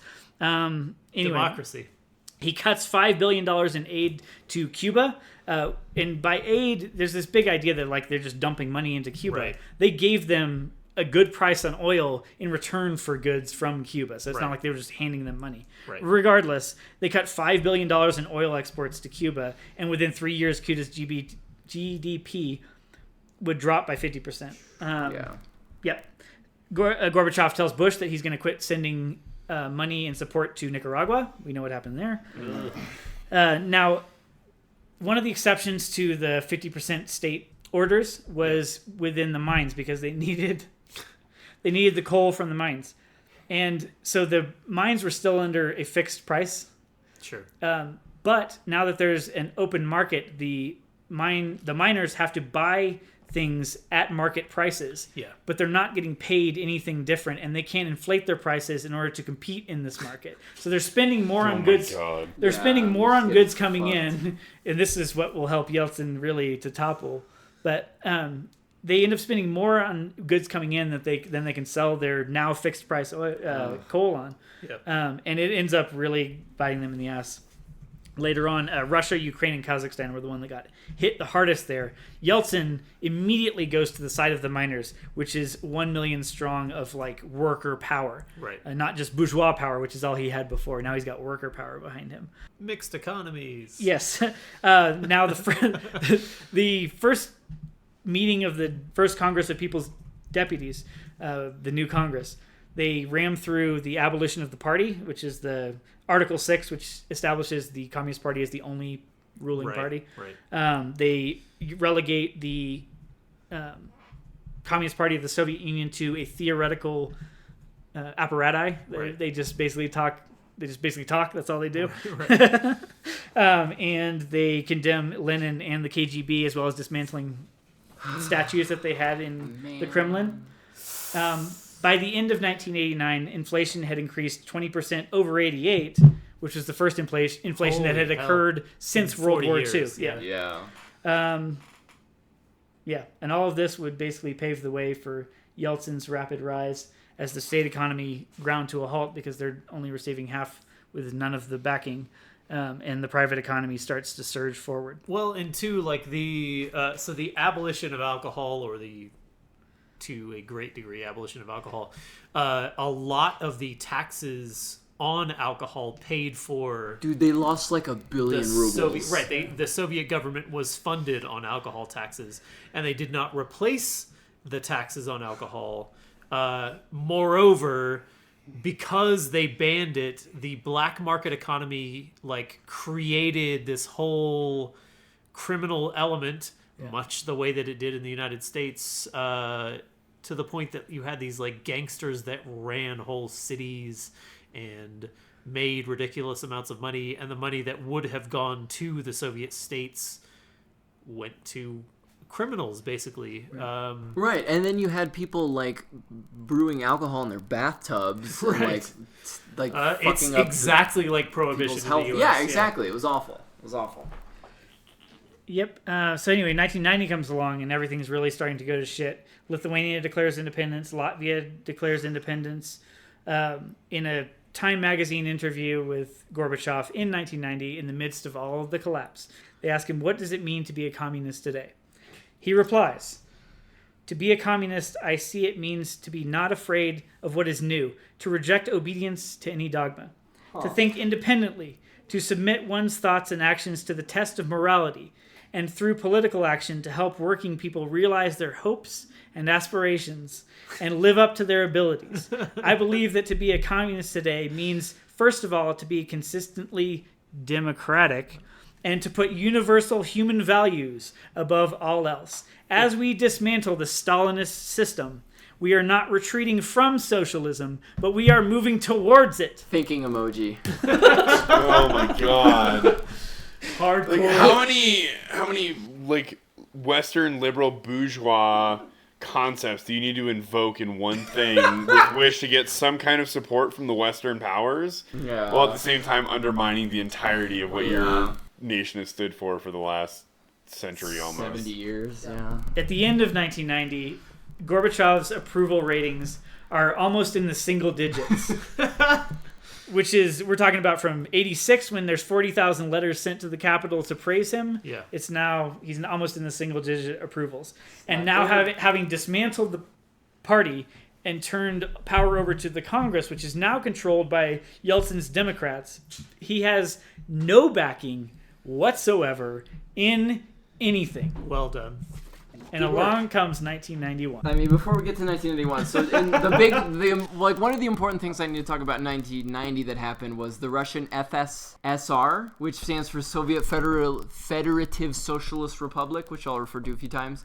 It's like the Russian Soviet, basically. Yeah. They declared independence. They're like, Russia's independent. Fuck you, which is not legal according to the Constitution of the USSR. Whatever. So that happened. So then we get to 1991. Like this shit's still continuing all through 1991, and then we get to August, and there's a group of people in the government that feel that Gorbachev was capitulating to Yeltsin. So Boris Yeltsin, who has been mentioned a couple times, he was the president of the Russian SFSR. At this point, he was basically like the mayor of Moscow and kind of like the president of Russia, basically. Right. Russia as a specific republic within the USSR. This group in the government, they're like, Gorbachev is capitulating to this guy and the forces that are going to make this entire union collapse. And so you've got, they call them the Gang of Eight in the media, and I won't give you the names, but it included like the vice president of the Soviet Union, the premier of the Soviet Union, the interior minister, the marshal, who's like the head of the military, head of the KGB. You've got the chairman of the Peasants Union. All of these important government officials who are like, this isn't gonna work. This is not looking good. So in August, Gorbachev is like, I'm going on vacation to Ukraine, to Crimea. And so he goes, which like, you're allowed to have a vacation, I guess. That's whatever. But so several, like 4 or 5 of these members, they fly out to Ukraine and they go to Gorbachev's like summer home, and they're like, all right, listen, motherfucker, you need to either declare a state of emergency so we can fix this whole thing, or you need to resign and make the vice president the president. Right. And Gorbachev didn't. So they're like, okay, well, they sent KGB forces in, and they're like, all right, you're under house arrest. So they kept him there. So they fly back to Moscow. And so the morning of August 19th, this group, which is called the GKCHP, which is it's a Russian acronym that stands for State Committee on the State of Emergency. They announce on TV, they're like, listen, we're temporarily in charge because Gorbachev, he's sick. He needs a break. He's been doing a lot of work in the last couple of years. He needs a break. So we're in charge. We're declaring a state of emergency. And they released this statement, which is called the statement, or the appeal to the Soviet people. They stress like patriotism, restoration of order, and they say, listen, there have emerged extremist forces which have adopted a course towards liquidation of the Soviet Union, the collapse of the state, and the seizure of power at any price. And so, and they're denouncing the economic reforms of, quote, adventurers that resulted in a, quote, sharp drop in the living standards. They want to clean streets of criminals, as well as end the, quote, plundering of the people's wealth. It's really interesting because these are a lot of the same criticisms of Khrushchev. Like, sure. Molotov said that his, like, attempt to, like, move into the virgin lands and plant these cornfields was adventurism, basically. So it's a very, like, similar critique, but not as far to the right. Whoops. Well, and so this group isn't, like, on the right. No, Yeah. I mean that. Oh, that sure. Gorbachev was. Yes. Yeah, absolutely. And then so in this appeal, they're saying like, listen, like, so in the last couple of years, people had been talking about like we need to figure out a new like treaty for like a new Soviet Union that kind of like looks at the material conditions where we are at now and figure that out. And so this group is like, we're going to do this. We're going to have a discussion, like referendum on a new union treaty. So at this point, Yeltsin, who's in charge of the Russian SFSR, and the Russian SFSR, they send forces to surround the Russian White House. It's that's what it's called. It's the head of the parliament. It's on the banks of the river, and and so they send a bunch of forces, and there's like tanks and troops surrounding it, and you get this iconic image from the 90s of Yeltsin, who's standing on top of a tank speaking to crowds, and people are like, wow, this guy's a badass. But like, he was a tanky. right. Well, no. Well, no. Right, exactly. And so here's the thing. So this gets called a coup. It didn't really work out because like this group, they thought Gorbachev was going to go along with them. They were like, listen, we'll do all the dirty work. You don't have to do anything. You just have to like be like, yeah, okay, go for it. And so he didn't do anything. But like they didn't technically arrest him. They didn't suppress the opposition. They didn't take control of anything. Like technically it wasn't a coup because it wasn't oppositional forces. It was the government that was doing this. And it's as a result, I mean, they looked weak as fuck because they went in to stamp out this uprising, and they had all the power. Exactly. And they did nothing. Exactly. And so like, when they backed off, they're like... They looked like... Yeah, exactly. Yeah. Well, because like at this point, Yeltsin's own team, like they thought that 70% of all the local officials in the Russian Republic, communist and non-communist, didn't support Yeltsin. Yeah. So they were like, oh, fuck. And like 2/3 of regional communist parties openly expressed support for like this group that had taken over. Right. And so like there's some historians who think that Gorbachev was in on all of this planning, and that when it failed, he was like, oh yeah, no, it was totally them. I didn't have anything to do with this. And so that he could get away with this because like at this point only the West, like only Western governments liked Gorbachev. Like the Russian people, like all the people in the Soviet Union, they didn't like this guy because they'd seen what had happened. And so some historians think that like when this when the group doing this coup, quote unquote, didn't work out, that he got cold feet and was like, I can blame this on them, which is exactly what happened. So yeah, all these people got arrested, and it didn't work out, turns out. So then, all right. Oh, but so the year before, in 1990, this is really important. There was a referendum where they asked just about everybody in almost all of the republics in the Soviet Union if they wanted to like keep a Soviet Union, like a new form, like something, like they wanted to keep something that was like recognizable as the Soviet Union. Huge majorities wanted to retain the Soviet Union. There was an average of 76.4% support for the Soviet Union. Yeah, and 80 plus wanted to maintain some form of socialism. Exactly.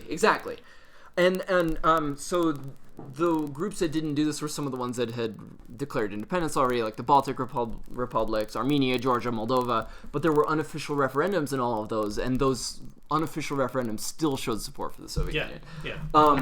So anyway, so back to 1991. So it became clear that there was not going to be a way to figure out to like save the Soviet Union. And so August 27th, Moldova, they declared their independence. August 30th, Azerbaijan declared independence. Kyrgyzstan was the next day, on August 31st. And this just kept happening. So, shit's going down for a couple months. We get to December. December 8th, Yeltsin and the leaders of Ukraine and Belarus, they meet in the Belarusian forest and they sign the Belavesia Accords, which says, quote, the USSR, as a subject of international law and a geopolitical reality, is ceasing its existence. And they formed this thing called the CIS, the Commonwealth of Independent States, which technically still exists. It's a very loose collection of former Soviet republics. Belarus is at this point, the only like hardline communist country. Yeah, which is really interesting because they were one of the people who like helped to sign this fucking treaty. Yeah.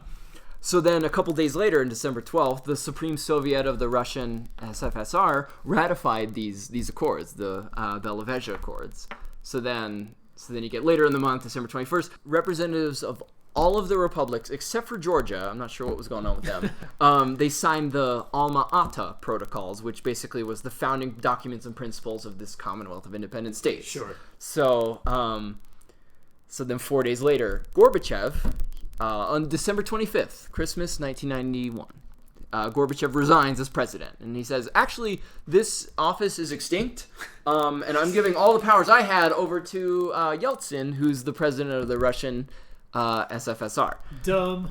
And so 7:32 p.m. after Gorbachev leaves the Kremlin, the Soviet flag is lowered for the last time. And then at 11:40 p.m. they raised the fucking Russian tricolor flag. Stupid. Yep. So the next day, the Soviet of Nationalities, which was formerly known as the Soviet of the Republics, which was the upper chamber of the Supreme Soviet, they voted themselves out of existence. They were like, yeah, we don't exist anymore. Bye, guys. So then the next day, Yeltsin moves into Gorbachev's office. And then December 31st, 1991, the statement that Russia would take over the Soviet Union's seat on the UN Security Council was accepted by the rest of the I wonder nations. why. Oh, wow. I mean, it took a couple days, like, they circulated amongst, and then everyone's like, yeah, okay, that seems legit. I don't know why. And so we call, I mean, December 31st is the very last day you could consider the Soviet Union existing, Sure. because the UN was like, yeah, the Russian Federation, yeah, you guys are, that's cool. You're real. Yeah, you're a real thing. Let's go with that. So then a couple days later, 1992, January 2nd, Yeltsin's reform program, like, he's got this shit, like, all written up. He's like, Right. boom, let's go. It's reform program. He ends price controls, and turns out in a couple months, tanks the economy. Who Oh, could have wow. thought? Who would have thunk? Well, here's the thing. The first half of 1992, after these price controls and, like, these reform programs had gone into, the average income of, like, the population of Russia went down 2 to 2.5 times. Yikes. Like, which is wild. So then, and so back late in 1991, some amendments were passed that gave the president, Yeltsin, Yeah. special powers to, like, institute all these reforms. And so in 1992, Yeltsin is worried that they're going to expire, and he needed some more powers so that he could do some of this stuff, since a lot of the privatization shit he wanted to do wasn't yet implemented. So he's like, hey, I need to do some more stuff. And so he appoints this guy named Yegor Gaidar, who came up with this, we call it shock therapy now. It's like, we're just going to go ahead and, like, throw that capitalism in there, Murder everyone. basically. But so December 9th, so all through this year, like, he's just privatizing shit and, like, reforming quote unquote shit. Right. So December 9th, Parliament is like, no, we're not going to confirm this guy. Fuck this guy. Because Yeltsin wants to make him the prime minister. And they're like, no, fuck this guy. And so December 10th, the next day, Yeltsin gives this angry speech in front of Parliament. He's like, you guys are blocking reforms.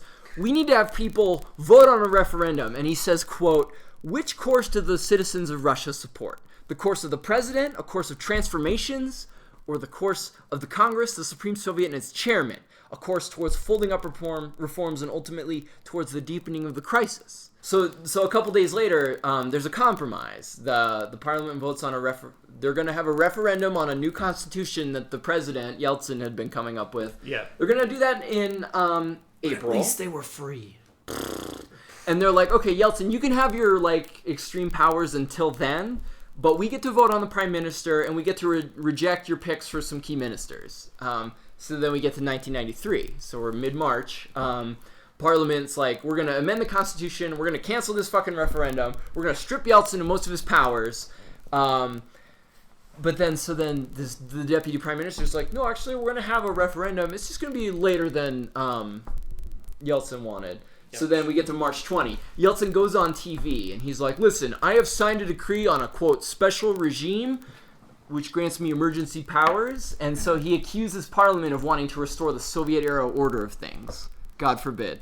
Terrible. Yeah, exactly. So then March 26th, you've got the next session of Parliament, which opens with a vote to impeach Yeltsin. And so he gives this big speech, and he's like, "Listen, I made some mistakes." And he's trying to peel off some of the swing voters. He's like, "Listen, like I can do better." He narrowly avoids getting impeached. So then you get the next month. They have this referendum on the president, and there were 4 questions. So there were 64% of the registered voters voted. And so the 4 questions were: there was confidence in the president, like do you trust him? Like, should we keep him? 59% for, so like not like technically a majority, not like outrageous. Yeah. Do you support the policies of the president and the government right now, which includes like all those reforms, all this shit? 54% for, so like not great. Do you want to have early elections for a new president? There were 48% for, 51%, so that's close. Or do you want to have early elections for the people's deputies, which is like the parliament, the Congress, and that was like 69% for. That's really interesting because like if you look at like 60-something% support, out of 60-something percentage of the voters. Right, but why then would nearly half of them also be ready to call for a new election? Yeah, That's a weird one. It is weird. Like yeah, I don't know. It's weird. Well, I mean, there's more stuff with like elections and referendums and shit. So then, May 1st, there were protests organized by the Communist Party. Like they'd been protesting, and then like they got violent when the police like cracked down, as tends to happen with police and May Day protests. No, I mean you had like labor unions, communists, and then they had a coalition with some nationalist forces, and like. There were chants of death to Yeltsin, apparently, which like I can get behind that. At this point, this motherfucker had like done so much fucking shit. So shitty person. Exactly. So then, so July, a couple months later, so Yeltsin's on vacation.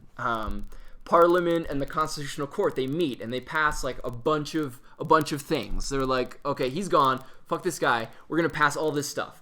So then the next month, August, when Yeltsin comes back, he's passing all these decrees, and then somebody, I don't remember who exactly said this, but they said, quote, the president issues decrees as if there was no Supreme Soviet, and the Supreme Soviet suspends decrees as if there was no president.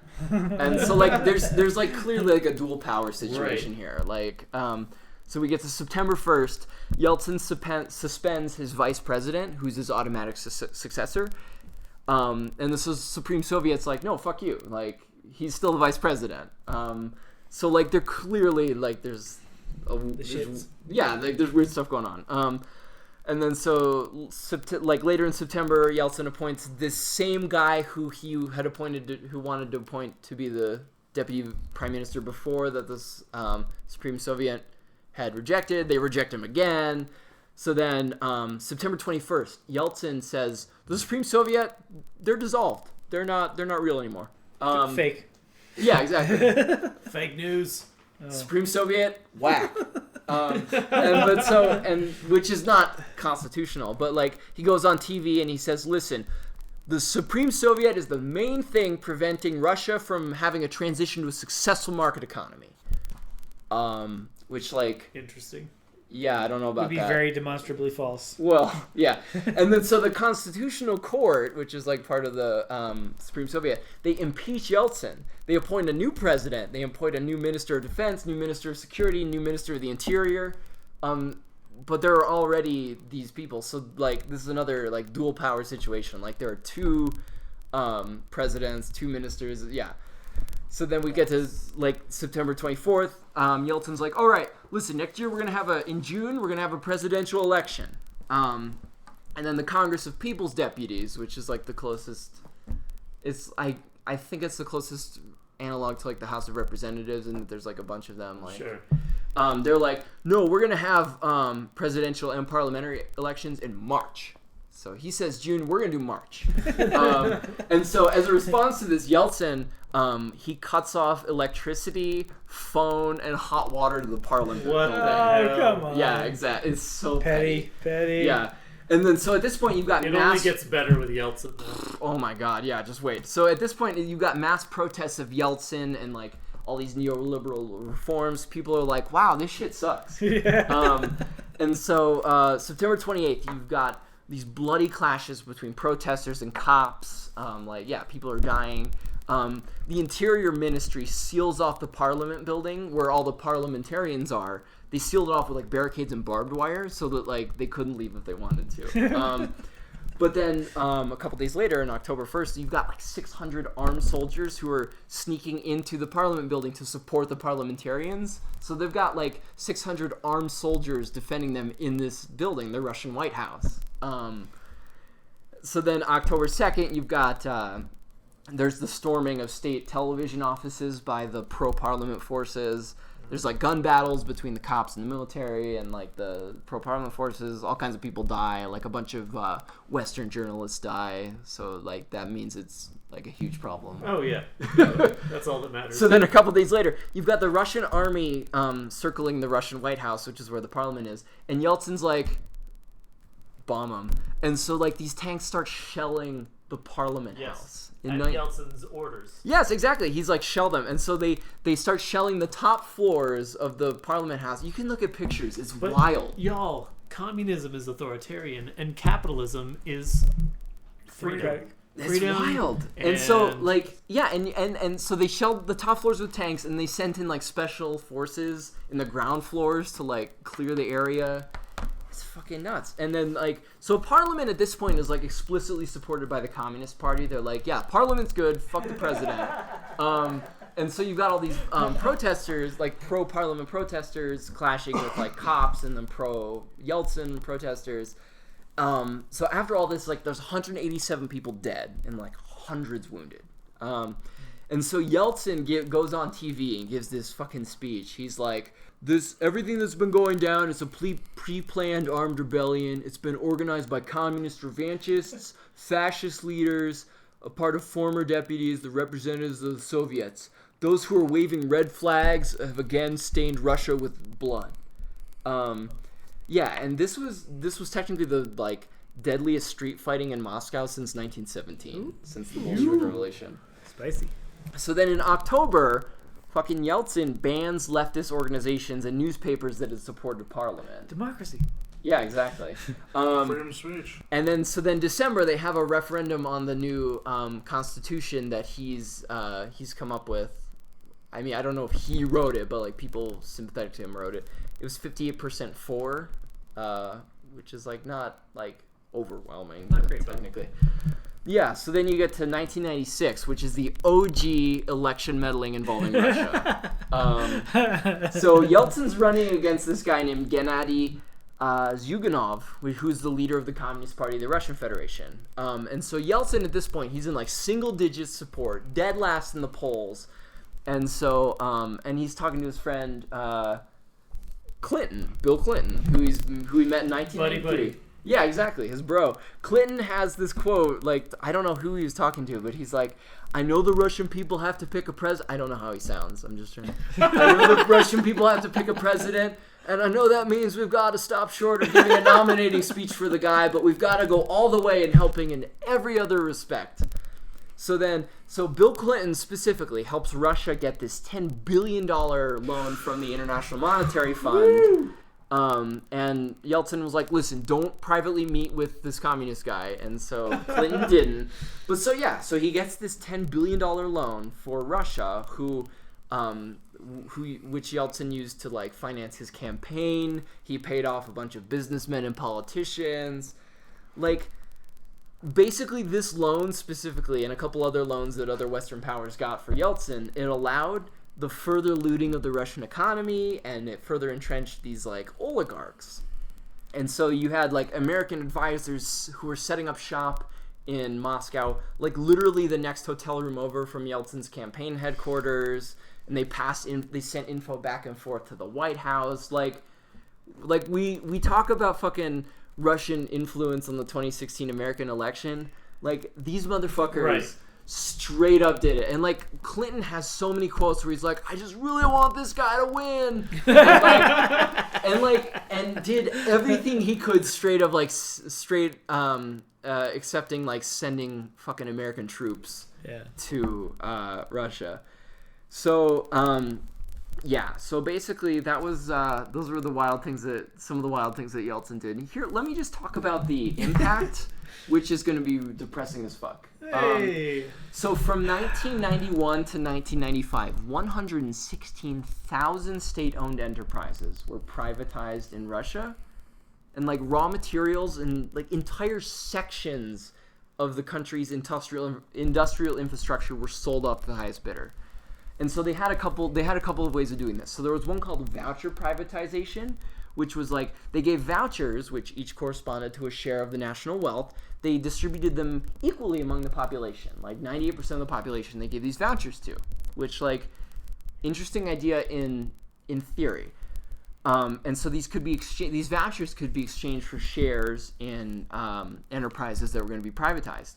Well, here's the thing: most people didn't know what the fuck these were. Yeah. Or they were like crazy poor, so they sold these things to like scalpers and like these budding oligarchs, and so most of these vouchers and most of the shares ended up in the fucking management of the enterprises that were already there. Hooray! Yeah, exactly. Or these like investment banks that were like really taking off, and they had this other program which is great called loans for shares, where basically they had shares of the biggest state industrial assets were given to these commercial banks or like wealthy like dudes in exchange for these like really tiny loans, and then so the government never pays back the loans, so the banks get to keep the shares and take over the companies. So like one example is you've got this company called Yukos, which was an oil and gas company that was previously owned by the state. It was sold to this one dude, I don't remember his name, for like 6.2% of what it was valued at. Jesus. And that's not uncommon. Like there were all of these like state enterprises sold off to these dudes for like percentages, and then these guys, that's why we talk about Russian oligarchs. This is how this happened. Like these guys were making a killing off and not a small number of them were individuals who were enriched via black market enterprises. Like these were criminals, gangsters who came to power via the black market economy and went around buying state enterprises. Absolutely. Because exactly. And so by 1995, you got employment at 10%, which like technically there was no unemployment during the Soviet Union, because if you wanted a job, you could fucking have a job. Right. They would find you a job. But like poverty rate in 2004, according to the World Bank, which is not exactly a pro-communist organization, 20%. Like a fifth of the population was in poverty. So then by 1997, the real average income of working class families was like 30% of what it was in 1990. And so like in 1997, there was a UN agency, they said 100 million people were below the poverty line in Russia, specifically. This process was replicated in like Belarus and Poland specifically, where poverty rates, like in Belarus, poverty rates after the Soviet Union collapse went up 73%, which is insane. And so then you've got like Harvard Institution for International Development, which is like a group from Harvard University. They were helping, so USAID, which is like the whatever it is, they were giving $300 million in economic development, quote unquote. And so it went through this HIID, this Harvard group. It was reform programs for like privatization, development of capital markets, creation of a Russian Securities and Exchanges Commission. The Harvard University, like, specifically at fault for a lot of like the shit that happens in Russia. So like, here's the thing: between 1990 and 1994, Russia's death rate increased by 40%. Male life expectancy went from 63 years to 57 years. And for women, it went from 74 years to 71 years, which is unprecedented during peacetime, during modern history. And then you've got, after cardiovascular disease, you've got, like, the leading causes of death are, like, accidents, suicides, and homicides.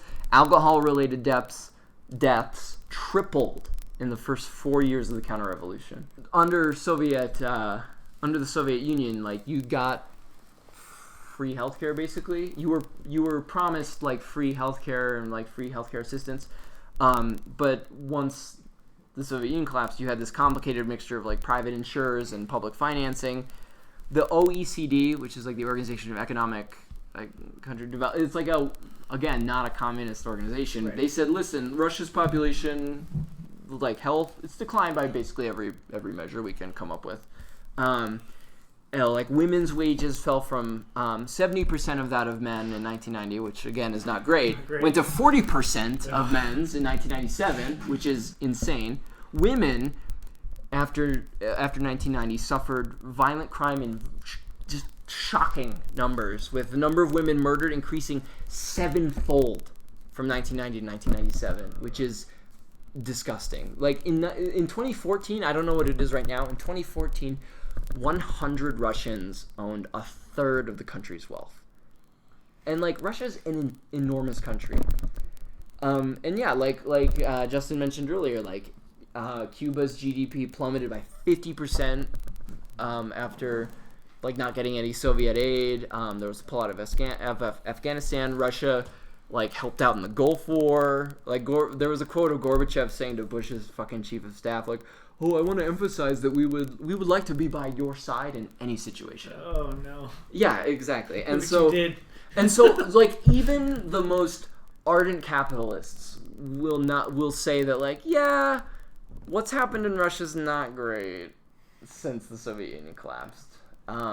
They'll somehow blame communism. Exactly, and that's where we are today. Well, and then like I think what that's reflective of is this idea that like capitalists or capitalist apologists will look at the U.S. or other Western powers that are like, you know, doing quote unquote okay, like they're part of the developed world and like you have all these great things, whatever. But like that's a nation that built into capitalism off of the backs of like so many people in the global south and so much like misery that's been exported over multiple centuries, and you give a nation 70 years to exist before it essentially dissolves, and then you immediately shock it into this capitalist system, and it doesn't work because capitalism is built off of systems that nations besides Western powers will never have the resources with which to do. Yeah. And like that just goes to show that like it's not just about like, oh well, like communism fucked it up for everybody and it just like it that's why it was bad. No, it's the fact that capitalism needs the capital in the first place. It needs human capital. It needs labor, and it needs to exploit that labor to make it happen. Yeah. And the USSR dissolving and Russia becoming something there was nothing that could make it sustainable. Yeah, I mean, capitalism basically like it gutted. It was basically a fire sale. Just like basically like we got all this shit. Like we're selling this off like the highest bidder. Like fuck all y'all who live here. Like Russia in 2018 like is bad. In the 90s it was even worse. Like it's like I just said. I don't think there's anybody who you need to give the slightest like moment of like paying attention to who will say that like, yeah, the transition from socialism to capitalism like went okay. No one's gonna say that. Like, and they basically had a blank slate. Like they did everything correct in terms of capitalist privatization, neoliberal reforms, and look what it did. They were handed a state that was basically on par with the U.S. and then somehow like just fucked it into like the third world. Yeah. It's awful. Well, and then like we can also I talked briefly about what happened to satellite states afterwards with civil war and unrest, and like that's still happening. Like the situation in the Ukraine today where there are fucking Nazis roaming the streets that are not just roaming the streets as militias, but are actually a part of the government. The government. Yeah. Like Nazi militias that were absorbed in the government in the Ukraine today that are essentially fighting Russian separatists, which is all a reflection of what happened at the fall of the Soviet Union. Like this is lasting and it's impactful, and like the region has not recovered. All right, so we've pretty much covered really like what led to and the destructive result of the collapse of the Soviet Union. This next segment of the show is what we like to call Poll the Proles. We're going to take questions from listeners via social media, and we're going to do our best to answer them right now. The first question, and I'm going to direct this to Justin because this was a lot of what he kind of touched on, so hopefully he can really like clarify this, but after Stalin died, what changed in the way the state functioned, and like how did that move forward? We could do an entire episode on that, but really it's what we touched on earlier, which is that of an 80% industrial economy to that of a 40% industrial economy with a shift to light industry, which with a focus on consumer goods, which really kind of shifted the mentality of the Soviet planning to that of, let's catch up with the U.S. Quote unquote quality of life as far as consumer goods is concerned. Awesome. So another question we've got here, and I'll direct most of these to the whole group so that we can kind of have a conversation about them. But this one comes from Folly O. Who convinced the USSR to go cold turkey rather than ease into capitalism? Was Milton Friedman involved? Awesome question. Neolibs hated post-World War II social democracies like West Germany. Argentina was a test case, but the USSR was a superpower whose political economy could be built from scratch. Okay, so to talk about the Milton Friedman thing, as much as, again, we like to talk about the Soviet Union as only having one line of discourse, there was a lot of the Soviet economists in the 70s that were listening to the voice of the Austrian School of Economics and kind of shaping their model of economics around that. And while it was rejected wholly in the Soviet Union, they would end up having a voice in the 80s when they were allowed to have a voice. And I think it's important to, I think there is a misconception that under Stalin particularly, but under later governments, that there was some sort of groupthink, shut down, this is the only line, we can't talk about other options perspective, and that's not true. Even under Stalin, who was admittedly super fucking for purging and eliminating people who were against the working class. There were dissenting voices who argued for and against Stalinist policies, right, against Stalin himself. And so there was no point that, even though there was a one-party state, quote unquote, to believe that there was only one party line is ludicrous, utterly ludicrous. Well, and when we get to the 80s and 90s, specifically during Gorbachev's time, when they're looking at reforming, quote unquote, the Soviet economy, I read somewhere that one of the things they were looking at, they were like, all right, so when we're going to reform this economy, what should we go towards? And some of them were thinking about, what if we go towards kind of a Scandinavian social democracy kind of thing? And they were considering this for a while, and then they were like, let's look at Hungary, which actually had recently gone towards a very neoliberal, straight up privatization. They were like, let's go with this actually. So it was bandied about the thought that it could have been a more kind of social democracy, which obviously is still not socialism, but maybe would have been slightly less catastrophic for the working class. But then so I don't think Milton Friedman was involved, but no, he wasn't. Yeah, exactly, he wasn't. I'm just talking about his policies influencing. Right. But so during the 80s and 90s, there's one guy who was involved, named Jeffrey Sachs, who he's on Twitter. You can tweet this motherfucker. He was involved. This motherfucker. Fuck that guy. Jeffrey Sachs was Spell his last name. Sachs. Like Goldman Sachs. Yeah, exactly. I don't know if there's a relation, but probably. Yeah, no, it's probably at Jeffrey Sachs on Twitter. This motherfucker was advising some of the economists who were responsible for shock therapy, and there's a quote of him saying like it's a moral good that like that we figure out, like we recalibrate Russia's or whatever the word is, like change Russia's economy. So yeah. Anyway. So ultimately, like Friedman maybe didn't necessarily have a whole lot of impact. Obviously, like Friedman and the Austrian School of Economics were much more concerned with developing nations like Chile. Yeah, like sure. they get to roll in and prop up Pinochet, and then also go and say, well, no, I wasn't actually a fan of Pinochet. He just happened to take everything that I said literally and implement it through fascism, which is how it would only operate. I don't really support fascism, but I am pro-Franco because... The real answer to that question is Yeltsin and Gorbachev. Right. But yes, there was influences. All right, so the next one is a question from the Samurai Socialist.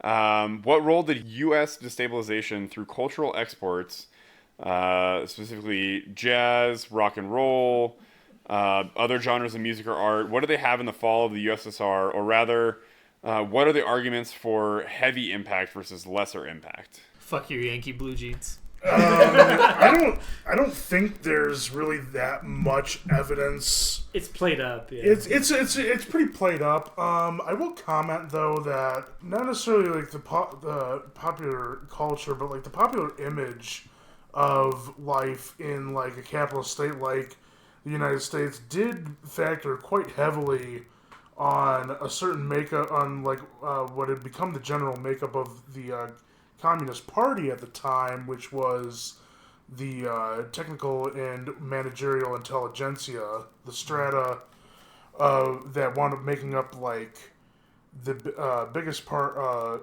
like I want to say, if not a majority, but a plurality of the Communist Party of the Soviet Union, and they, owing to their technical skills and experiences that were, actually in demand and would still be in demand in capitalist countries, and also to the way that their standards, like that strata's standards of living, were continuing to rise after the stagnation for most of the working class in the capitalist countries starting in the mid-70s. They were definitely more pro-market and pro-disillusion of the USSR and returning to, say, or going towards like a social democracy or just like a full-blown like capitalist state, owing at least to the perception that they would be like genuinely better off, and for the most part, like they were. Yeah. They outlived the rest of the working class in Russia post Yeltsin. They were the ones that were always getting like, stolen away or being able to like defect to the capitalist West anyway in the first place. Right. But it's also interesting too that like they along with like everybody else in the Soviet Union were like sold like this vision of like what life in capitalism was. Well, because in a sense of the media that was probably being exported, it was a combination of them like seeing this media and that depicted like fucking Hollywood Boulevard, like driving your friend's dad's red Corvette through Chicago on a weekday trip. Yeah, right. Like that sort of thing, coupled with like they wouldn't like by this time like. They couldn't believe the propaganda which came from their own government about what life was actually like in the U.S., which was ironically mostly fucking true about unemployment, high cost of living, yada yada. So like a lot of these people would come over, especially like these technical intelligentsia or whatever, and they'd have these way better salaries, but then were shocked at the fact that they had to pay, 25% of their income on fucking housing.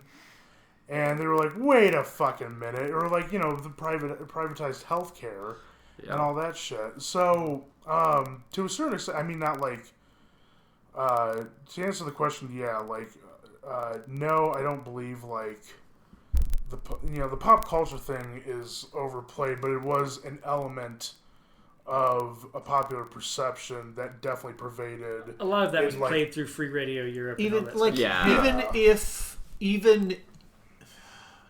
Like, I think it's so But hard the- to but- answer this question but because it's however- such a tenuous thing, right? Like, rock and roll and jazz and popular culture, like any of these things, any element of popular culture is a product of whatever the surrounding conditions are, and some of them are a reaction to like punk rock or whatever is a reaction Blues. to blues is a reaction to capitalist society, I think. Well, And so they are anti-capitalist to a degree until they get co-opted by the capitalist, And, because also- anything can be and- commodified. And ultimately, too, like none of this, none of this really means like that much of a difference unless there was like a material basis, or a material basis, or rather a contradiction inherent into the system of government that would have allowed this influence to permeate itself in the first place, and that Right. is the further bureaucratization, the further ossification, and the further distancing really from the masses that had happened to the CPSU, really starting with fucking Khrushchev, and by the time of Gorbachev had just gone beyond. Solidified. It really just solidified to. Well, and the other thing I was gonna say, in regard like all that is true, but like at the same time there was a bustling jazz scene in Moscow specifically. And that's one of the things that I wanted to bring up as well is that jazz long predated like a détente. Like Yeah. it wasn't like jazz was Sure. imported during a cooling of relations between the U.S. and the USSR. Like there were jazz musicians that were invited to go to the USSR Yes, because yep. jazz was inherently and has always inherently, especially black jazz musicians, are a revolutionary sect of artists. Typically, they're not going to be necessarily always be out and out communists, but jazz is a reaction to what white America had always been doing, and you have these revolutionary, especially because like Black America during the 30s and 40s and 50s and 60s was so heavily tied to pretty communist movements or very leftist movements, Right. and there were a lot of prominent black members of American communist parties. Sure. Or groups that were invited to go to the USSR and things like that. Yeah. So were Langston Hughes, so were Paul black Robeson. Langston Hughes, Paul Right. Robeson, Paul Robeson, And so especially. I think that if anything, jazz wouldn't have any effect on that. Maybe really shitty '80s reactionary rock and roll about like having sex with your teacher, like might. Yeah, Like honestly, fuck Van Halen, by the way, but like that might have been one of those things where it's just like, oh, in the U.S. like. There's like all kinds of like cool long-haired people playing guitars and shit. Like it's the intelligentsia that's gonna see it and like be Yeah. like, oh, I can go and do I, that. I, But like, I would actually say, like, I'm actually going to close with this. I'm going to have to go out on a limb and say that if, like, the coup, if Yeltsin had been held off for, like, a couple years after the Russian people had been exposed to Sublime, they would have called the whole thing off and stuck to their fucking guns with moving towards communism. So- Western culture Next is reactionary. Sublime is distinctly anti-communist. You heard it here first. Don't listen to Sublime. Don't do that. They're anti-communist. They're anti-music. All right. So the final question that we've got Practice anti-revisionism. is from at China Mumber One, Gen Zer with millennial characteristics. And it's, how should we characterize the fall of the Soviet Union? Was it a fall or was it overthrown? I think it was a was combo both. action. Yeah, It was both. I think it was Gorbachev Created the fucking fall. everything up. I mean, which created the the- conditions which Whoa. Well, collapsed. Khrushchev created the conditions. We It should was- allow our okay. audience here to. All right. Well, no, I mean, like, I think that this is certainly something that we've all touched upon at this point. Like, I think that this whole episode was really good at already answering this question, but I wouldn't say it started with Gorbachev or even No. with like it, No. it obviously started But- with Khrushchev. It was Yeah. this long drawn out process where you have essentially a Western power that will use every inch of its ability to exploit capital from the But it world was- around it to pump into this Cold War. I mean, like, But it was Khrushchev's decision, right? Like, Oh, it no, was certainly. No, it I'm was not like undermining it that wasn't at like all. somebody like I don't like Khrushchev was antagonistic toward the United States, actively As was and Gordon. openly, like. His like banging his shoe on the fucking desk at the will UN, bury or you. we'll bury you, saying that your children will be communists, which is fucking true. Maybe grandchildren, but we'll get there. You're right. So, Khrushchev was not Gorbachev. No. Khrushchev was not Yeltsin. No. He was attempting to bring the Soviet Union to parity with the United States via U.S. methods, which was dumb as fuck. It was stupid as Right. hell. But it was not his intention to But- destroy the Soviet Union. No. Hold up. But I want to say, like, I would definitely have to say that, like, I'm not gonna like go with like, oh, this started with Khrushchev or yada yada. Like, contradictions. Because it started with Bukharin.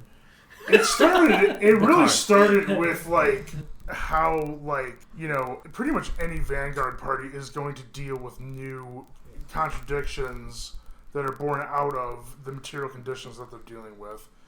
And Stalin, to his credit, recognized these contradictions, recognized these weaknesses. Unfortunately, due to a number of different circumstances, biggest among them was, fucking World War II and getting invaded by the Nazis. He wasn't able to, like, deal with these problems that he had identified in, economic problems of socialism, the USSR, and yada yada. This touches upon this a little bit. In other various speeches, like, he recognized this shit and he was working through it, and then, he had a stroke, and then Khrushchev came in and pretty much decided, like, to more or less, like, sweep the problem under the rug and let the bureaucratization, like, take hold. So I wouldn't say that, like, oh, the bureaucratization started with any one person in the CPSU, but rather their varying inabilities to deal with this problem, and which ultimately led to, like, weakened, like, shitty leadership. It wasn't one person. I suppose my point is, I think there was a weakening of the Soviet Union, which probably began under Khrushchev unintentionally. I think it was somewhat rectified under Brezhnev, although he was such a weak-ass, like, bureaucratic piece of shit that, like, he could not correct the problems. He just sort of, like, stalled the process of collapse.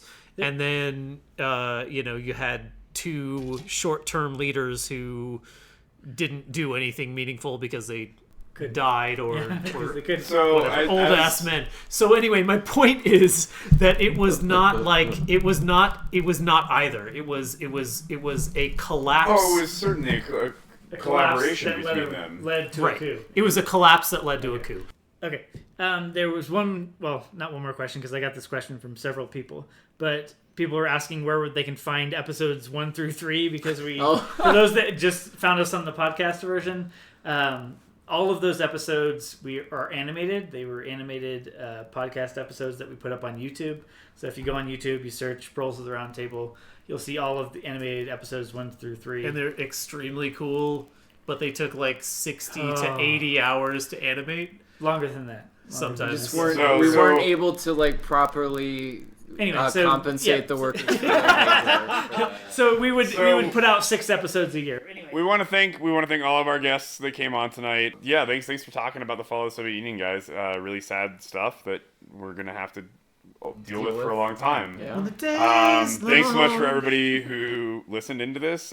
This is going to be a really long one. Please don't forget to rate and review on your personal favorite podcast app. It does help. It helps us. Like, show up on the rankings so that more people can access this. And also follow us on Twitter at ProlesPod. If you have any feedback, topic ideas, feel free to send them to us in an email at prolesoftheroundtable@protonmail.com. That's it for this time. DMs. We'll catch you later, comrades.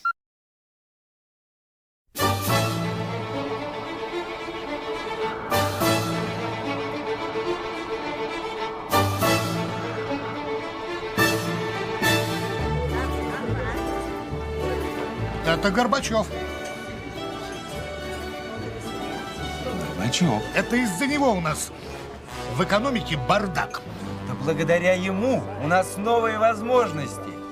Это из-за него у нас политическая нестабильность. Да благодаря ему у нас свобода. Полный хаос. Перспективы. Политическая нестабильность. Да благодаря ему у нас есть писахат.